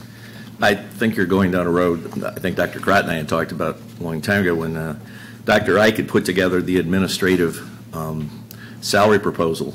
One of the things that I thought was a fundamental flaw in there, I don't make it critical for that, was that we couldn't have a teacher making more money than an administrator. And I'm not so sure that's an accurate way to go either when you're thinking outside the box. And I don't believe Betsy DeVos wrote all those things, but it was a good thing that she did. So it was good, but I just don't think that. But the reason I say that, and I like this thing about the department chairs, is that if you have some people who could be viewed as professional support staff, what I mean by that they can be an excellent teacher who can go in and show a first or a second year teacher what to do that you can do with that person may not want to be an administrator. But the reality is, you know, should we reserve 6 figures only for people who have their EED? I'm just sorry, I just think that within the framework of the classroom, you can still have people, and they could be as supportive and as good as what we're doing. And I think this may open us up to that idea. I just don't want us to be restrictive that wouldn't happen, but I think it does give us the potential to identify some leadership and stuff with that. That they could do that. The other, I got a couple questions for Derek. I didn't want to leave anybody out here. Derek, you said you had 38 community participants that showed up. Have all of those committed to full or part-time, or do you know, have they yet, or do you know? Yeah, I mentioned full, part-time, or project-based. Okay. So some of them are, all of them are committed to providing some type of support service or resource within the wraparound. But some of it may be, like I said, project-based. It may be teaching a parenting class on the weekend, or like I said, repair your credit on the weekend. So, but all of them are there to provide some type of services at some point in time. Okay. One of the things I was really interested about that you had mentioned was the short-term placement for suspensions. My only concern is that's only going to be at Tree Wind. I mean, so I'm just trying to visualize. If we have students at Richards or we have students at Peoria High, they're all going to be able to do that short-term thing. And I like the idea.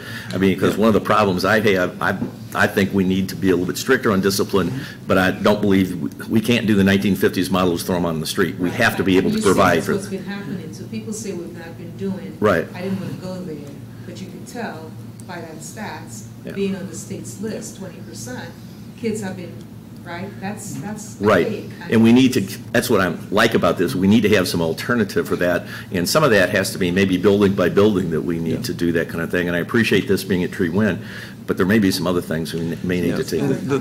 So the thought process behind that, schools already have what we call in-school suspension, Right. where the alternative to suspension is within their school.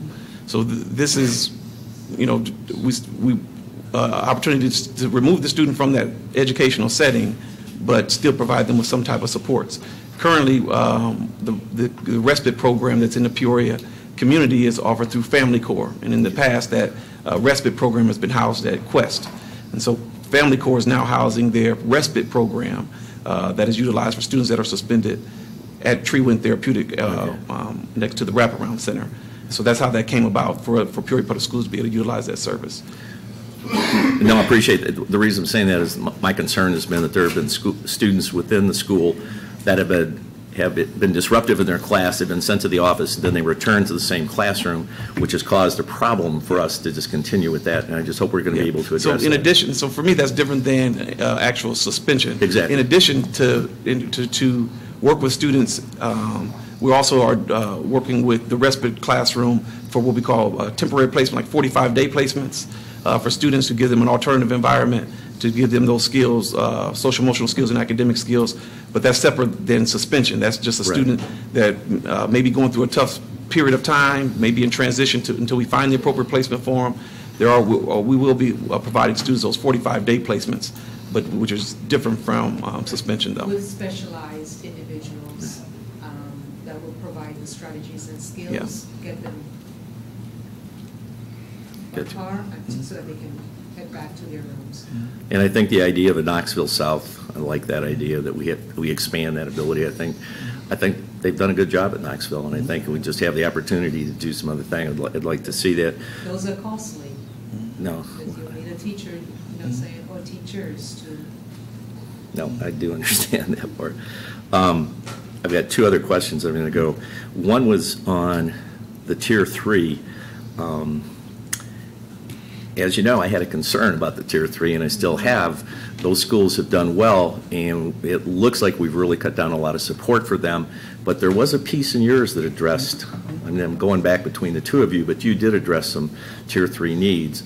And I just wonder if you could expand on that and what they could do, because, you know, we have to take care of Tier 1. Nobody's disputing it, Tier 2. But we have some kids that may be gifted that need some support that they're not going to get with this other thing, and we need to do that. We can't forget those children either, because I don't want those, because those kids do, is one of the things that Betsy wrote in there, that those kids do have the opportunity to buy their way out or to move and to do that. And we can't lose those kids either. We need to be as inclusive. When I say inclusive, that means everybody, wherever they're at. And so, but you had a little piece, I was just curious if you could expand on. So our priority 3 schools are either maintain the social emotional supports that they received in the past or gains. Using, for example, Washington Gifted. In the past, they didn't have their a counselor just designated to Washington Gifted. Next year, they will have their own counselor allocated to Washington Gifted. All of our priority 3 schools will have either a family core at the primary level or a full-time counselor at the middle school level, in addition to that social emotional aid that I talked about earlier. So all of them will have those social emotional supports in place on a full-time basis. Okay.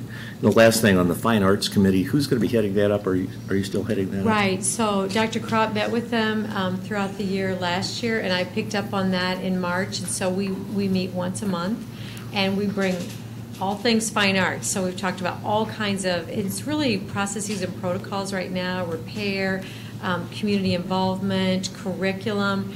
They've met multiple times this summer to shore up some things. They're going to actually have a back to school for the fine arts staff, like a welcome back, a week from now, where they're going to talk through a lot of specifics and get those things ironed out and taken care of before we start the school year. So we're trying to be on the front end of really working through some things and continuing to focus on what their needs are.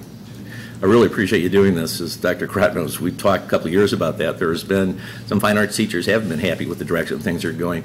But there's twofold to this. One, it's good for them. Two, it's good for the testing. I mean, that's one of the points that we have to, I mean, it's not just be nice to have a really good fine arts program, but the other thing, we're going to get judged on it. I mean, we're going to get graded on it. So great points, Mr. Walder. Dr. Wilson, we're going to talk about the Tier 3. Coach talked about the SEL support. The one thing that I'm really excited about, and it will be somebody's goal, I think Dr. Bell's goal. You mentioned, for example, priority 3 kids, and actually I expanded it. If we have any middle school kids, for example, that are, ready to take either while they're in middle school, a high school class, or even a college class, and get credit for it while they're in middle school, all classes, we're in favor of that. And anything that we can do, even if it's virtual or on weekends at ICC, we're going to be exploring that and and just sort of putting it out there to see what comes out of that. I'm excited about that, and I think kids will respond to that. I think so too. And then the priority 3 schools will receive tutors. They'll receive tutors, and they'll also, Dr. Wilson is going to do some, I know you're piloting some priority 3 buildings around technology. So really increasing their computer capacity so that we could create more of a blended learning environment in those buildings. So we want to do some unique things because they're unique just like priority 1, but in different ways. Right. So trying to mix it up and support schools where they are. Okay. And my last comment was, I appreciate the November and the February follow-up. I think a lot of times when we go onto these programs, we don't have benchmarks. You know, we come up with these ideas and then it's a year later and then all of a sudden we realize this reading program didn't work or this math program didn't work, and so we'll ditch it and we'll go another $50,000 program next year. I like the idea that we're doing some benchmarks. I think one of the things that our illustrious Mr. Knapp has mentioned in the past, which I think is accurate, we don't have a lot of longevity studies on these things. We've got a lot of short-term. The reading recovery, I agree, has got some history. There's been some things there. It's not cheap, but we've got some things. But I like this, that you're going to be able to come back to us and say, hey, look, these are working, or we may have to tweak some of these other things. I mean, that's important to us, I think, as a board to know what the progress is of what you're doing it. So I appreciate you setting that up in advance. And it's all connected, so it's, everything is aligned, and so you'll just get a report based on, you know, it'll be cohesive and seamless. Okay. It won't be like a special report. Gotcha. So I really like that idea. It's all part of this complete comprehensive plan. Okay. I yield my next 5 minutes to, never mind. Go on. Thank you. Yeah. Other questions? Mr. Shaw. On the alternative suspension, did I understand correctly that this will not count against on the student's academic record as a suspension? If it is if the days are served in the alternative environment completed successfully. Okay, and do you have any data on the behavioral outcomes, alternative versus regular suspension? Data as far as our school, well, public schools will any district. Like, have you benchmarked any district to see if you've got better outcomes with the alternative suspension versus regular suspension? Yeah, I have not, only just through discussions with through the data that Shannon Marlin shared earlier, the opportunities to provide alternatives to suspension. But I can definitely research. Do you have research? Well, I mean, I know the data that, you know, that's been out there for years, that kids that Sure. get suspended are more likely to drop out in the long run, especially kids who get expelled. So definitely in schools. Okay. It's the prison to pipeline thing. Okay. Those 15 kids, many of them dropped out of grade school. Okay. And then they got in Intuitively. trouble. Right. And then they're headed to prison. Intuitively, I would think that you'd have better outcomes. I just wanted to know if there was any data on that. And also, how do you determine when that's offered? You know, are there certain things where you just can't have? You have to, you know. Yeah, there's definitely going to be certain offenses that are more egregious than others, and these are discussions that we're kind of having to as we develop what those look like. But the MTSS framework is one that will identify students that are in need of additional supports, and through those discussions, those building principles, and also including their parents, I think those decisions will be made on a case-by-case basis. I think the offering of this alternative to suspension will be something that's offered to the parents and the students, you know, more often than not. I think our goal is to provide these opportunities, like I said, you know, in as many cases as we can. And we know who those red kids are. Yeah. You know, so Marlon has the list. Yeah. And we review the list. Yeah. So this year we'll be much more intentional about, you know, we have the data, and then there's what we call the problem-solving team, right? And then what happens after that. And the data, reviewing the data and the problem-solving team discussing interventions that we can put in place for students to prevent them from having further infractions or more discipline issues. And then not only putting those interventions in place for students, but the goal is to document and progress monitor those interventions in 4 to 6 weeks intervals to see if the intervention is proven to be successful or they need to be tweaked to be more intense. And so through the MTSS multi-tier support framework, the goal is to identify students at the earliest stage possible to implement interventions to assist in their success. So we'll try some things and make adjustments. All right, thank you. But we do have a nice framework. But the problem is, it's, you know, it's not linear, right? You have. Thank you. I think we'll come full circle because I'll ask a question about the first one. The ESSA indicators talked about a lot about the weighted scores. I thought you might love that. Yeah. I love weighted averages.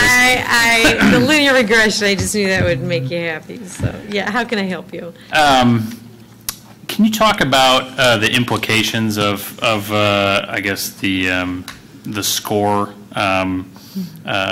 You know, does it have any broader reach than I guess how we and the public see how we're doing? Is there any funding implications? Anything? I guess broader impact. And I think some of it remains to be seen. So we're as curious as you, and we go to sessions. You know, any time that those are put on by our professional organizations to learn more and more.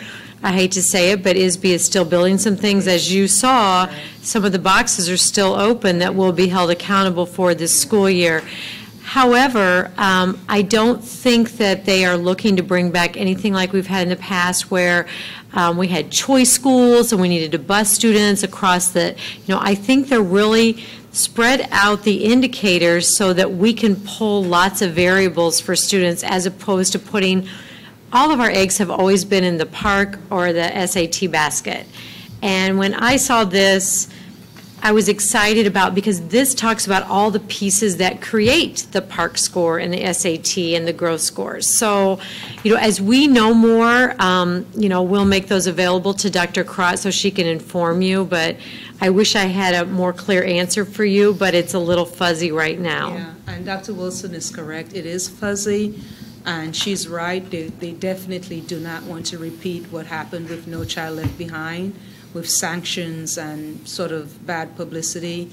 But the idea is those schools, I think the 13 schools, they will receive supports. Mm-hmm. So they will provide supports for those schools in a limited way.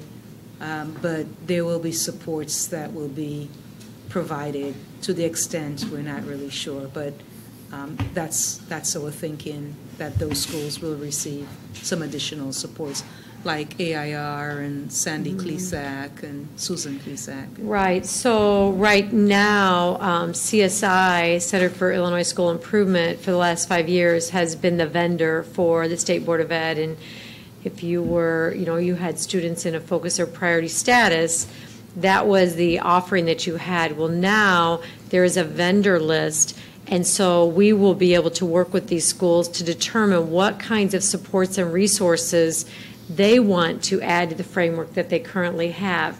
And I think that that's pretty refreshing to think that we've already established our clear priorities and our framework, and now we're looking at how can we support what we've already started? How can we support the teacher training and so on and so forth, as opposed to them saying, you're going to go and do this, and here's the guidelines for that. So as much as we don't like to be poked and prodded and measured, I do think that they're on the right track to looking at us from a variety of indicators, and they're putting it all together. So, yeah, so I'll try to keep you updated as soon as we know.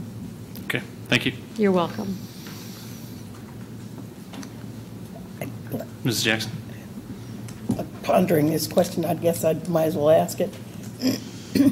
I noticed that as I look at the chart, there are schools on here that were high-performing schools that are now underperforming.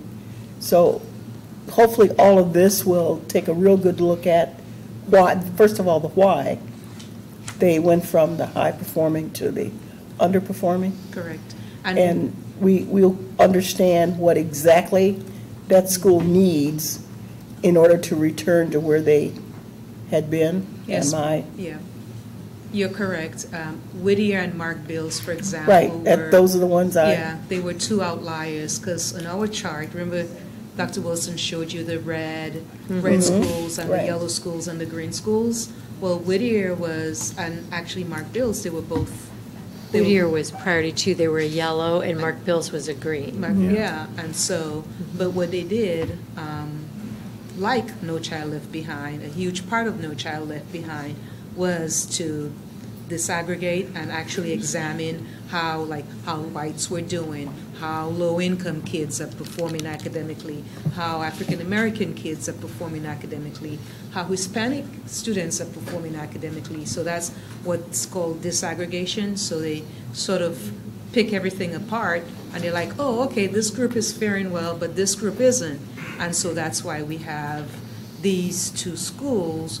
Overall, their scores are, but when they break it apart, they got on the list. And so we know exactly, we have some ideas of how we can help. For example, tutors could work with those groups and provide additional supports for them. That's an idea, right? So that they're going to need the focused support as opposed to this broad brushstroke. So I do.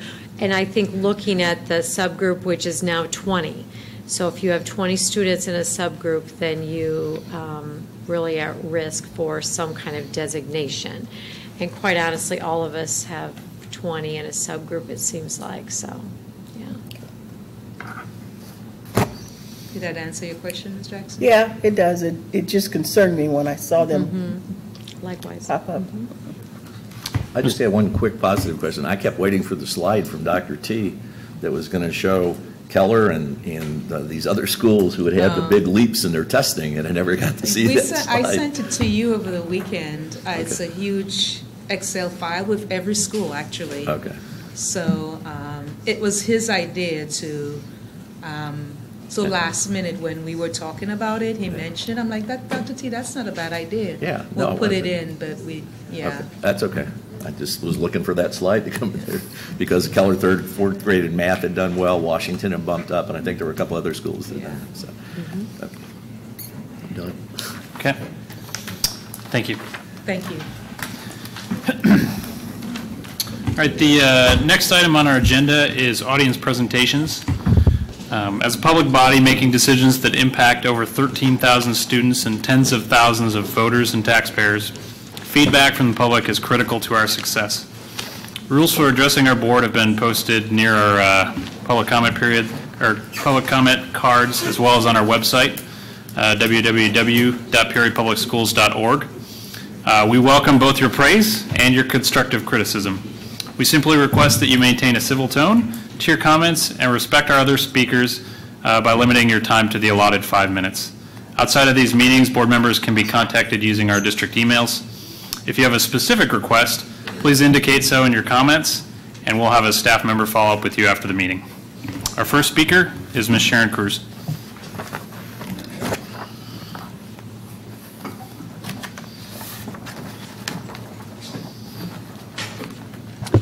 When I graduated from college, a friend asked me to visit her classroom at Roosevelt. I did, and immediately went to the boardrooms to apply for a job there and was hired. Buck Smith supported teachers wholeheartedly and loved the students. His expectations of teachers were that they be fair, firm, and friendly. Relationships with the students and that the students and I built there were easily brought back to life by Facebook 50 years later. One example.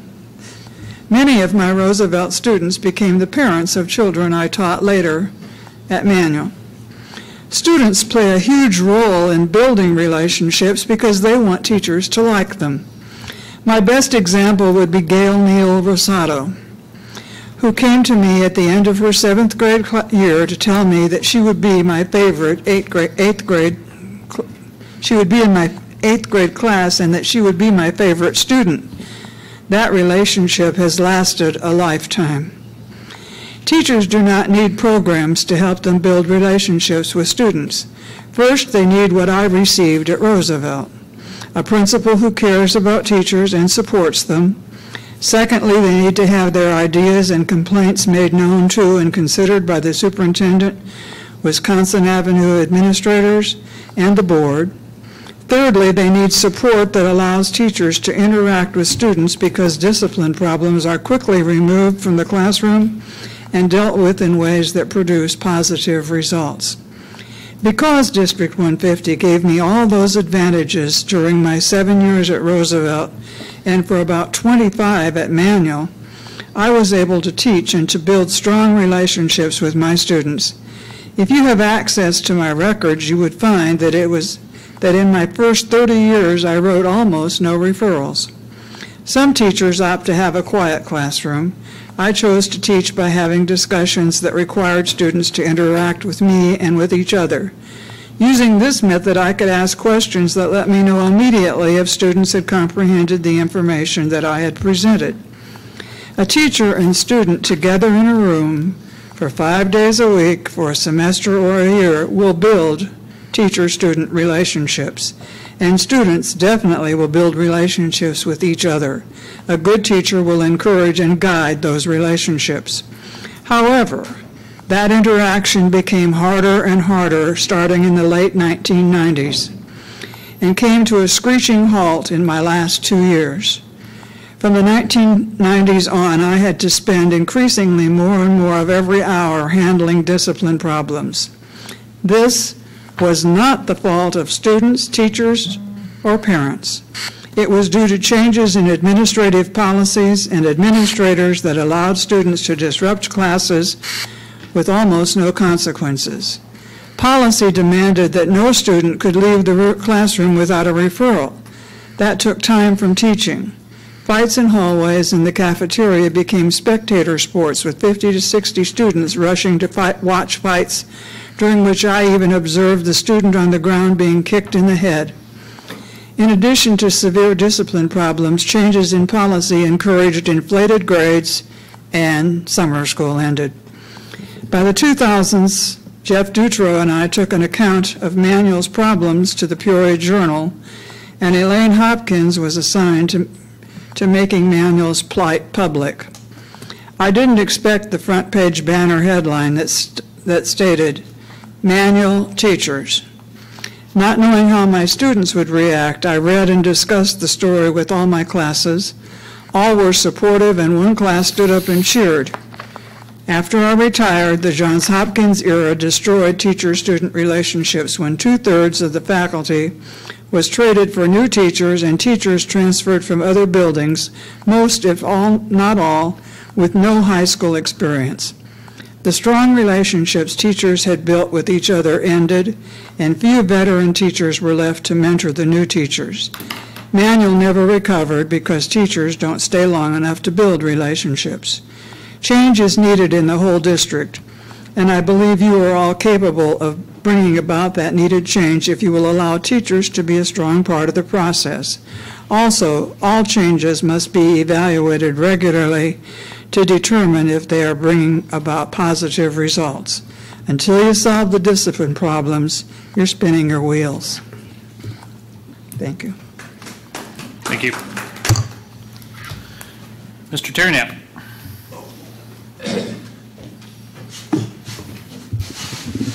This morning I got up at 7 o'clock so I could get down to the Peoria County Courthouse because I love to watch teachers go to court, and I love to watch you pay your lawyers to come down and argue cases that make no sense that you're even arguing. But I went down today, got down there about 8:15 and found out that the courthouse doesn't open until 8:30. So I was sitting out in front talking to several other people who were waiting to get in, and I was notified that the judge somehow had a conflict and couldn't try the case, it was a bench trial, couldn't try the case at 9 o'clock and couldn't try the case at 1 o'clock. Those happen to involve two of your teachers from Quest Academy. You followed that, I think, last fall, that they somehow left early or did something. I mean, totally out of the realm of possibility for me. But anyway, I want to go down and see this case argued. I like to watch cases argued, been to a lot of them. And it surprised me that here was a gentleman from Champaign that was supposed to come up and defend himself with an attorney, and they got canceled. You understand? I mean, what an inconvenience for that man. Another person with an attorney got canceled at 1 o'clock, teacher or staff member at Quest. Totally disregarding these people. And then I figured out you were talking here about Academy Year update our system must focus on, and you did a great job of presenting what the students need to focus on. And then I thought, well, you know what's going on right now? Negotiations, a word that doesn't exist at Quest. There are no negotiation Quest. 7 years, their contract is 2 pages long. 2 pages. The district's contract was 78 pages in 2005. 78 pages in 2005. 2 pages. They argue about everything. They hire lawyers to do everything. They don't bargain a contract. You're bargaining right now in interest-based bargaining with teachers, and the board is going to vote on the contract, and you're probably going to vote 7-0 to pass it, because the teachers and the administrators are going to enter into interest-based bargaining. Both sides are going to be served, just like you're serving your students. The teachers are going to be served, and if they're not served, your district's going to suffer. And that's just the way it goes. You know, back 40 years ago, the TCC was an organization that bargained with the Board of Education. It was not affiliated with the IEA, the Illinois Education Association, or the IFT, the Illinois Federation of Teachers. It was the TCC, the Teachers Coordinating Committee. They've always had negotiations. Quest, first 5 years, couldn't have a union, still don't have a union. They don't even have a group they talk to. The board tells them what the blank is going on, and they have no say in it. And you wonder why the teachers leave every year. You wonder why the leadership walks around. You wonder why the students walk around the hallway, and when you're surveyed, 20% of them are afraid in the hallways. 15 are afraid in the classrooms. That's by their own survey. And it's important for you to understand, I think, that you're going to pay $600,000 to $800,000 more next year to Quest. $600,000 to $800,000 more for that kind of representation in your community? I mean, it's ridiculous that anybody that's ever been in business could figure that they don't even have to talk to their employees. They just tell their employees what to do. And if they don't do it, by God, we're going to take you to court. And then have it go on for a year. This poor gentleman from Champaign, just wants to be at home with his family. He wants to live in Champaign. He drove up here to go to work at Quest, and then he just said, I can't do this anymore. I feel sorry for the gentleman. The district is in a bargaining session right now with Quest. I guarantee you've got a contract with Quest. It's not 2 pages either. And it's sad that you think that it's good for teachers at Quest not to have a contract. 2 pages? Oh, let's just go hire lawyers and go fight about when we can leave the school and quit our jobs. It's sad. You need to get rid of Quest.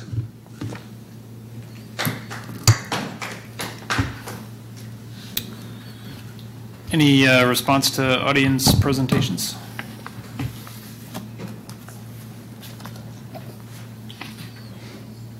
Okay, seeing none. I'd like to entertain a motion to approve the minutes from June 11th, 2018 and July 2nd, 2018. Been motioned and seconded. Any discussion on the motion on the floor? Seeing none, would you please call the roll? Mr. Wilson? Aye. Mrs. Ross? Mrs. Jackson? Aye. Mr. Walther? Aye. Mr. Shaw? Aye. Mr. Adler? Aye. 6 ayes, motion carried. Next item on the agenda is informational items. First one is proposed expenditures over $2,500. Does any board member have a question for Mr. Wills?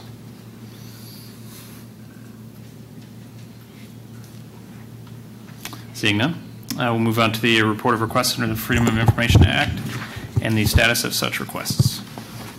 Thank you, President Adler. Since our board meeting on June 11th, we've received 2 new requests. There were also 2 pending and awaiting clarification requests noted on June 11th. Both of those were filled. To date, we have received 29 requests for this calendar year at a cost of $1,970. Thank you. Thank you. All right, next on our agenda is the consent agenda. Mr. Shaw, would you read that off for us today? All right. Mr. President, the consent agenda consists of the following. Item number 1, gifts to the school district. Item number 2, payment of bills. Item number 3, payment for travel. Item number 4, human resources report. Item number 5, adoption of amended board policy number 2:260. Item number 6, adoption of board policy number 5:410. Item number 7, adoption of amended board policy number 6:310. Item number 8, approval of professional learning services agreement.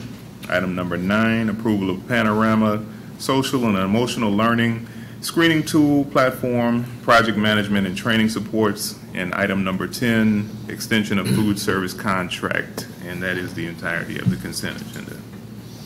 Thank you, Mr. Shaw. Would any board members like to pull individual items from the consent agenda for a separate vote? Mr. Walter. 8, 9, and 10. Okay. Any other items? Seeing none, I'd like to entertain a motion to adopt items 1 through 7 on the consent agenda. So moved. Second. It's been moved and seconded. Any discussion on items 1 through 7? Seeing none, would you please call the roll? Mr. Wilson? Aye. Mrs. Ross? Aye. Mrs. Jackson? Aye. Mr. Walther? Aye. Mr. Shaw? Aye. Mr. Adler? Aye. 6 ayes, motion carried. Item 8. Can I first have a motion and a second to adopt item 8? So moved. Second. All right, moved and seconded. Mr. Walter? Yeah, my concern with item 8 and item 9 are similar. One of the things we, at the reorganization meeting on July 2nd, we signed a board agreement that we were going to do as board members. And one of the things I think that was emphasized is that we as board members not do a surprise, throw something on the administration that they're not prepared for, that the board's not prepared for. I am, with all due respect, asking the same thing for us. And what I mean by that, I'm not opposed to 8 or 9. I just think that too many times we get on Friday an item that we're supposed to endorse and pay $22,000, $29,000, $30,000. We have no explanation of what it is and what has it done well before? Where's it been? I don't think that's unreasonable for us to get maybe 2 weeks' notice of what's going on and what this is about, so we can ask legitimate questions. I mean, Mr. Shaw asked a good question on one of the things here. Has there been history on this grievance thing where it's worked? I may want to ask that about Ms. Rosa. She may be the best person in the free world on this, but I don't know that. I just think give us a little time to look at this or ask those questions before we have to make an agreement to do that. We're taking a look at, in a $200 million budget, $30,000 a lot of money? No. But the fact is, I'd still like to have some more information before we do this, because we've done this in the past where we've had some that haven't worked. And all I'm saying is that if we don't have a deadline that we have to have this okayed by tonight, I'd like to table it till the next board meeting. And that does become a motion to table. So I don't know what the Robert's Rules of Order are, young lady, but that's where I'm at on 8. that's all I'm asking. That's my point, and it's not opposition. It's just more time. I'd just like to have us more informed. Point of clarification. What's that? Oh, sorry. Does the motion to table require a second? I think you would need, I mean, that's what we've done in the past. Yeah. All right. There's a motion on the table. Is there a second? To table the item 8. Are you, sorry, context of your suggestion suggested both 8 and 9. Are you moving to table both 8 and 9? Exactly. Okay. So there's a motion on the table. Till the next board meeting. To table items 8 and 9 to the next board meeting. Is there a second? Dr. Bob would, but he's not here. So. All right. Seeing no second, motion fails. We're back on the main motion to adopt item 8. Any further discussion on item 8? Seeing none, would you please call the roll? Mr. Wilson? Aye. Mrs. Ross? Aye. Mrs. Jackson? Aye. Mr. Walter? No. Mr. Shaw? Aye. Mr. Adler? Aye. 5 ayes, 1 nay, motion carried. All right. Item 9, approval of the Panorama SEL screening tool platform, project management and training supports. Can I get a motion to adopt item 9? So moved. Second. All right. It's been moved and seconded. Mr. Walter, obviously you pulled this one too. Anything further? Yeah, I do. Could I ask our director, give me just a little bit more information about this, because this is going to get flushed like the last one did, but at least maybe I could get 60 seconds of what this is about. Sure, I'll be happy to. Panorama is a social emotional screener that all students will be screened just to assess. In previous board meetings, specifically, Dr. Bob's request wanting the need for a screener to do pre and post assessments and show growth in student areas that are related to social emotional. Panorama provides the assessments for our students to take and also our teachers. But in addition to the support or the report of the assessments, Panorama produces reports that are easy to read along with interventions, suggested interventions that our staff and teachers can utilize in the classroom to assist students to improve in those social emotional areas. Panorama was piloted for 1 year at Manual Academy, just in 9th grade, to get feedback from staff at Manual on this tool. Ben Mark, who was one of the representatives of Panorama, also came down and did a live webinar in front of with a group of teachers, counselors, social workers, psychologists, assistant principals, and also a group of principals. It was invited, many were invited, but it was a group of probably about 25 educators that attended with all positive feedback. This will replace our, in the past, we've used FastBridge, Saber's SEL screener, and compared to a previous screener that's been used in the district, staff were more excited about this screener just because of the ease of use of the reports, ease of use of the intervention supports. So this is definitely not a decision that was made in isolation to utilize Panorama as our SEL screening tool. This also comes at a time when we were removing away from FastBridge, which offered in the past academic and social emotional supports. So during this time when we're moving away from FastBridge and looking at other tools, that's when we looked deeper into utilizing Panorama district-wide. Thank you so much. That's quite frankly all I needed. So thank you.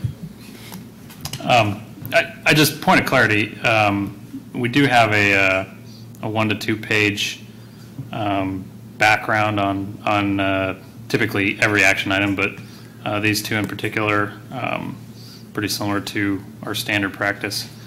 I'm just curious, Mr. Walter, just from a point of process, if it'll be a problem in the future, do you feel like the 1 to 2 page summary doesn't adequately capture what you're looking for, or did you exercise any of your options to, I guess, reach out prior to the meeting? Well, part of the problem is we don't get this a lot of times till Friday night or Saturday morning. I mean, if I get it late Friday night, I get to do that. So that means I have to either bother one of the administrators or the superintendent on the weekend or early Monday morning. I prefer not to do that.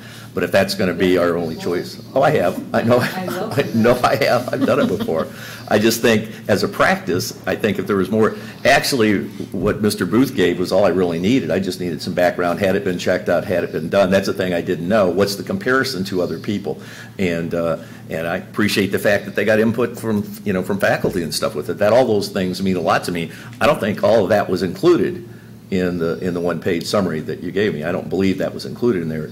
Derek, including that, made a difference to me on how I felt about that. So maybe the one page isn't enough, or maybe that kind of information just for clarity I think would help. But I think I enjoyed it because what you said made a difference and stuff, and I wouldn't have brought this up had I not known. It's the same with item 8. Everything we do includes input from faculty, everything. Just for I guess the board and public's interest, Dr. Bob and I have been having kind of a rolling conversation of, are there kind of some key segments that we always seem to ask questions about that staff might not know yet, that it's sort of an expectation we're going to ask this type of question, so that maybe we have a bit of a template to work off of every time. We haven't documented anything yet, but maybe that might address something in the future. Sure. And like I said, it wasn't that I was opposed to either one of these. It was just more information, and I got that. So thank you. No problem. Any other discussion on item 9? Okay. Seeing none, would you call the roll? Mr. Wilson? Aye. Mrs. Ross? Aye. Mrs. Jackson? Aye. Mr. Walter? Aye. Mr. Shaw? Aye. Mr. Adler? Aye. 6 ayes, motion carried. All right. I'd like to entertain a motion to adopt item 10, the extension of the food service contract. So moved. Second. It's been moved and seconded. Mr. Walter? I guess my question would be for our financial department. When we approved this contract, there was not a total amount of what the contract was worth. I just think for transparency, and I'll tell you, I'm a big supporter of them. I think they've done a great job. What they've worked with our students and done some, I don't have a problem at all with this, but I just didn't understand why we didn't have what the contract was worth. That was my question. I don't have that number in front of me. It's about $3.5 million that we pay Sodexo every year. Okay. I don't, like I said, I don't have the exact numbers in front of me. It's basically, they provide the food, they purchase all the food, and they provide management service, and the three full-time personnel that are here, or they're going to be in Ricketts as of tomorrow. But so that's food and management services, both. It's about $3.5 million. I don't have the number in front of me. I must admit, we usually just do it based on the individual prices, the renewal every year. Last year when we did the new contract, we bid it out last year and got 3 very, very aggressive bids. This price that we're paying now is actually less per meal than it was 2 years ago because the bidding was so aggressive last year. And the state sets the annual increase based, or I guess the annual increase is based on the CPIU that's put out in December of every year. But that's the most that you can increase every year. So. Okay. Just for clarification, I have no problem with Sodexo. I just thought for public transparency, seeing what the total amount was better than just on this. That was the only reason I called well, it's it. based on the number of meals we serve, so depending on participation, it will change. But I'll work out. I always work out a number to put into the budget, which I'm kind of working on currently now. So and I haven't even done that yet. So sometime in the next week, I'll figure out my estimate based on the last year, how many meals we served, and then I'll email it out. No, though, that's good. I just thought, I think as a school board, I think for transparency, it would just help if we put this number out. It's not a big deal. So. And I'll say the majority of that $3.5 million or so is for food. Exactly. I mean, most of what we pay them is for food. Or keep in mind, the food belongs to them until it is served to the children, and that's when we, that's when the billing happens. And sure. So yeah, all the commodities in the warehouse belong to Sodexo. All the, because the food is theirs until we serve it, and we pay them based on the number of meals we serve. Okay. And he has until the end of this month to get that information in, because I know I got an email from ISBE about reimbursement, so he doesn't have the total amount. Oh, but okay. it's about- I'll get it to you within a week or so. Fine. I'll figure out what my estimate is for this year. And I'll let you know. Okay, thank you. Any other questions on the food service contract? Okay, would you please call the roll? Mr. Wilson? Aye. Mrs. Ross? Aye. Mrs. Jackson? Aye. Mr. Walter? Aye. Mr. Shaw? Aye. Mr. Adler? Aye. 6 ayes, motion carried. All right, great. Presentations and suggestions by board members. Mrs. Jackson? I guess it was the last board meeting, I asked that we schedule a meeting with the board and the council. Is that something we can do before school starts? Scheduling, I don't see a reason why I couldn't. Yeah. Yeah. Do we get Daphne, did the joint meeting with the city is there one on schedule for August already? No, I can find out when they Okay. start. It might be You want the full September. board, or you want I like the full board. I'd like the meeting of a full council and a full board. Okay. And it was regarding the whole issue of the comments and statements that were made at a council meeting by a councilman regarding our kids and discipline and all the things that went with some comments that I believe that the person did not have all the facts and the real facts and the numbers correct. And I think that, I believe what should happen is, I think we, at some point, should talk about, how we got to that point where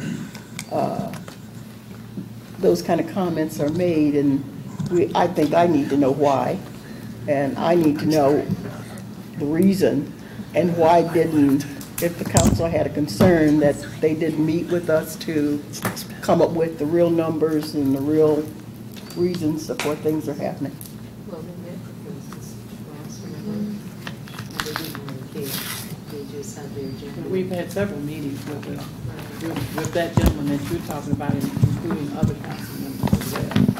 And did not want to hear anything we had to say, basically. Well, I'd like to put it right back out there. Okay. I just believe that I'm not going to accept that nobody needs to hear, because what happens at this school and what happens at the council have an impact on this community. And my concern is that, if we're losing people, and if the district is losing kids and they're moving away, is it because of, and I hate to say this, fake facts? Or, I believe that we need to make sure that our story is told correctly. And I think that needs to be, I know that the president and vice president, you guys have been meeting with them, but as a board, we all probably have questions that hasn't come out, didn't come out, and we didn't meet about it or talk about it. I still say that it's going to come up again. And as we look at our figures on discipline and what's going on and what we're doing, we're going to need everybody to work with us to do this, community and the council and everybody else. And I think to come to an understanding, we need to be meeting and saying, what is it that you need to make sure that you have the right information? Okay. Let's. It's possible we've met with them, full board, full council before. Oh, yeah. I don't think there's, structural concerns with that. Let's touch base after the meeting, and we'll find an appropriate time frame to get that laid out.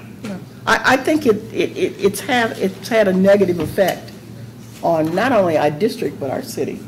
So That's my piece. Thank you. Other suggestions by board members? I have one. Yep.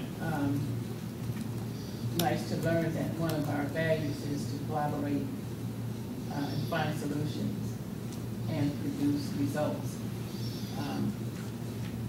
which I knew that all along, but it's nice for it to be said. And I am a firm believer that us as board members should be working with the community in several different ways to, not just the community, but the legislation, legislators, local, city, and national, to try and bring about some changes that would be positive changes for district.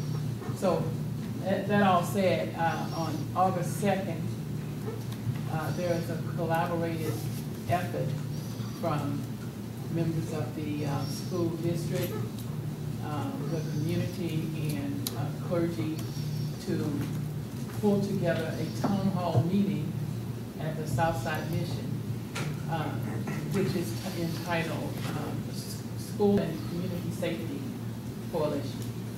And so we have a panel of about 8 or 9 people that are going to be including some of Dr. Carrata, I believe, is on that panel, and our security chief is going to be on that panel, as well as other district personnel and community personnel and legislators to talk about school and community safety. And we have specific focus on 61605 because that is where we see our greatest need as for strategies to keep our kids safe. We've been very, I say, lucky that we have not had major discipline, school problems as far as shootings or anything like that in our schools. So we've been looking at what's available now and what we need to enhance. So August 2nd from 6 to 8 p.m. at the Southside Mission. And I'll have that information if anyone wants to. I can email it to or text it to all the board members. You can put it on your Facebook. We just need to get people there. We're going to provide a meal for them. There's going to be child care. They have to bring their kids. We really would like to have parent groups. Any way we can get parents there would be great, because we need all the collaborators and all the stakeholders to take responsibility for the safety of our kids from school to home, from home to school. Thank you. Any other suggestions? Board committees?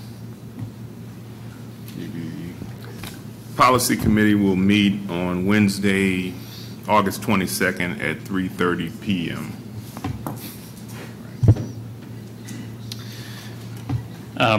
Kudos to the Policy Committee for having met already, a couple days after the reorganizational meeting. All the board members should have received the new committee assignments for this year. Really looking for you all to meet with your co-chairs, kind of talk about what you want the mission of the committee to be for this year, what you hope to get accomplished, and kind of set that first meeting date. So as we kind of charge towards the first day of school, we're hitting the ground running. But obviously, Policy Committee already running. Good job. Anything else for the good of the board? All right, I'd like to entertain a motion to adjourn. So moved.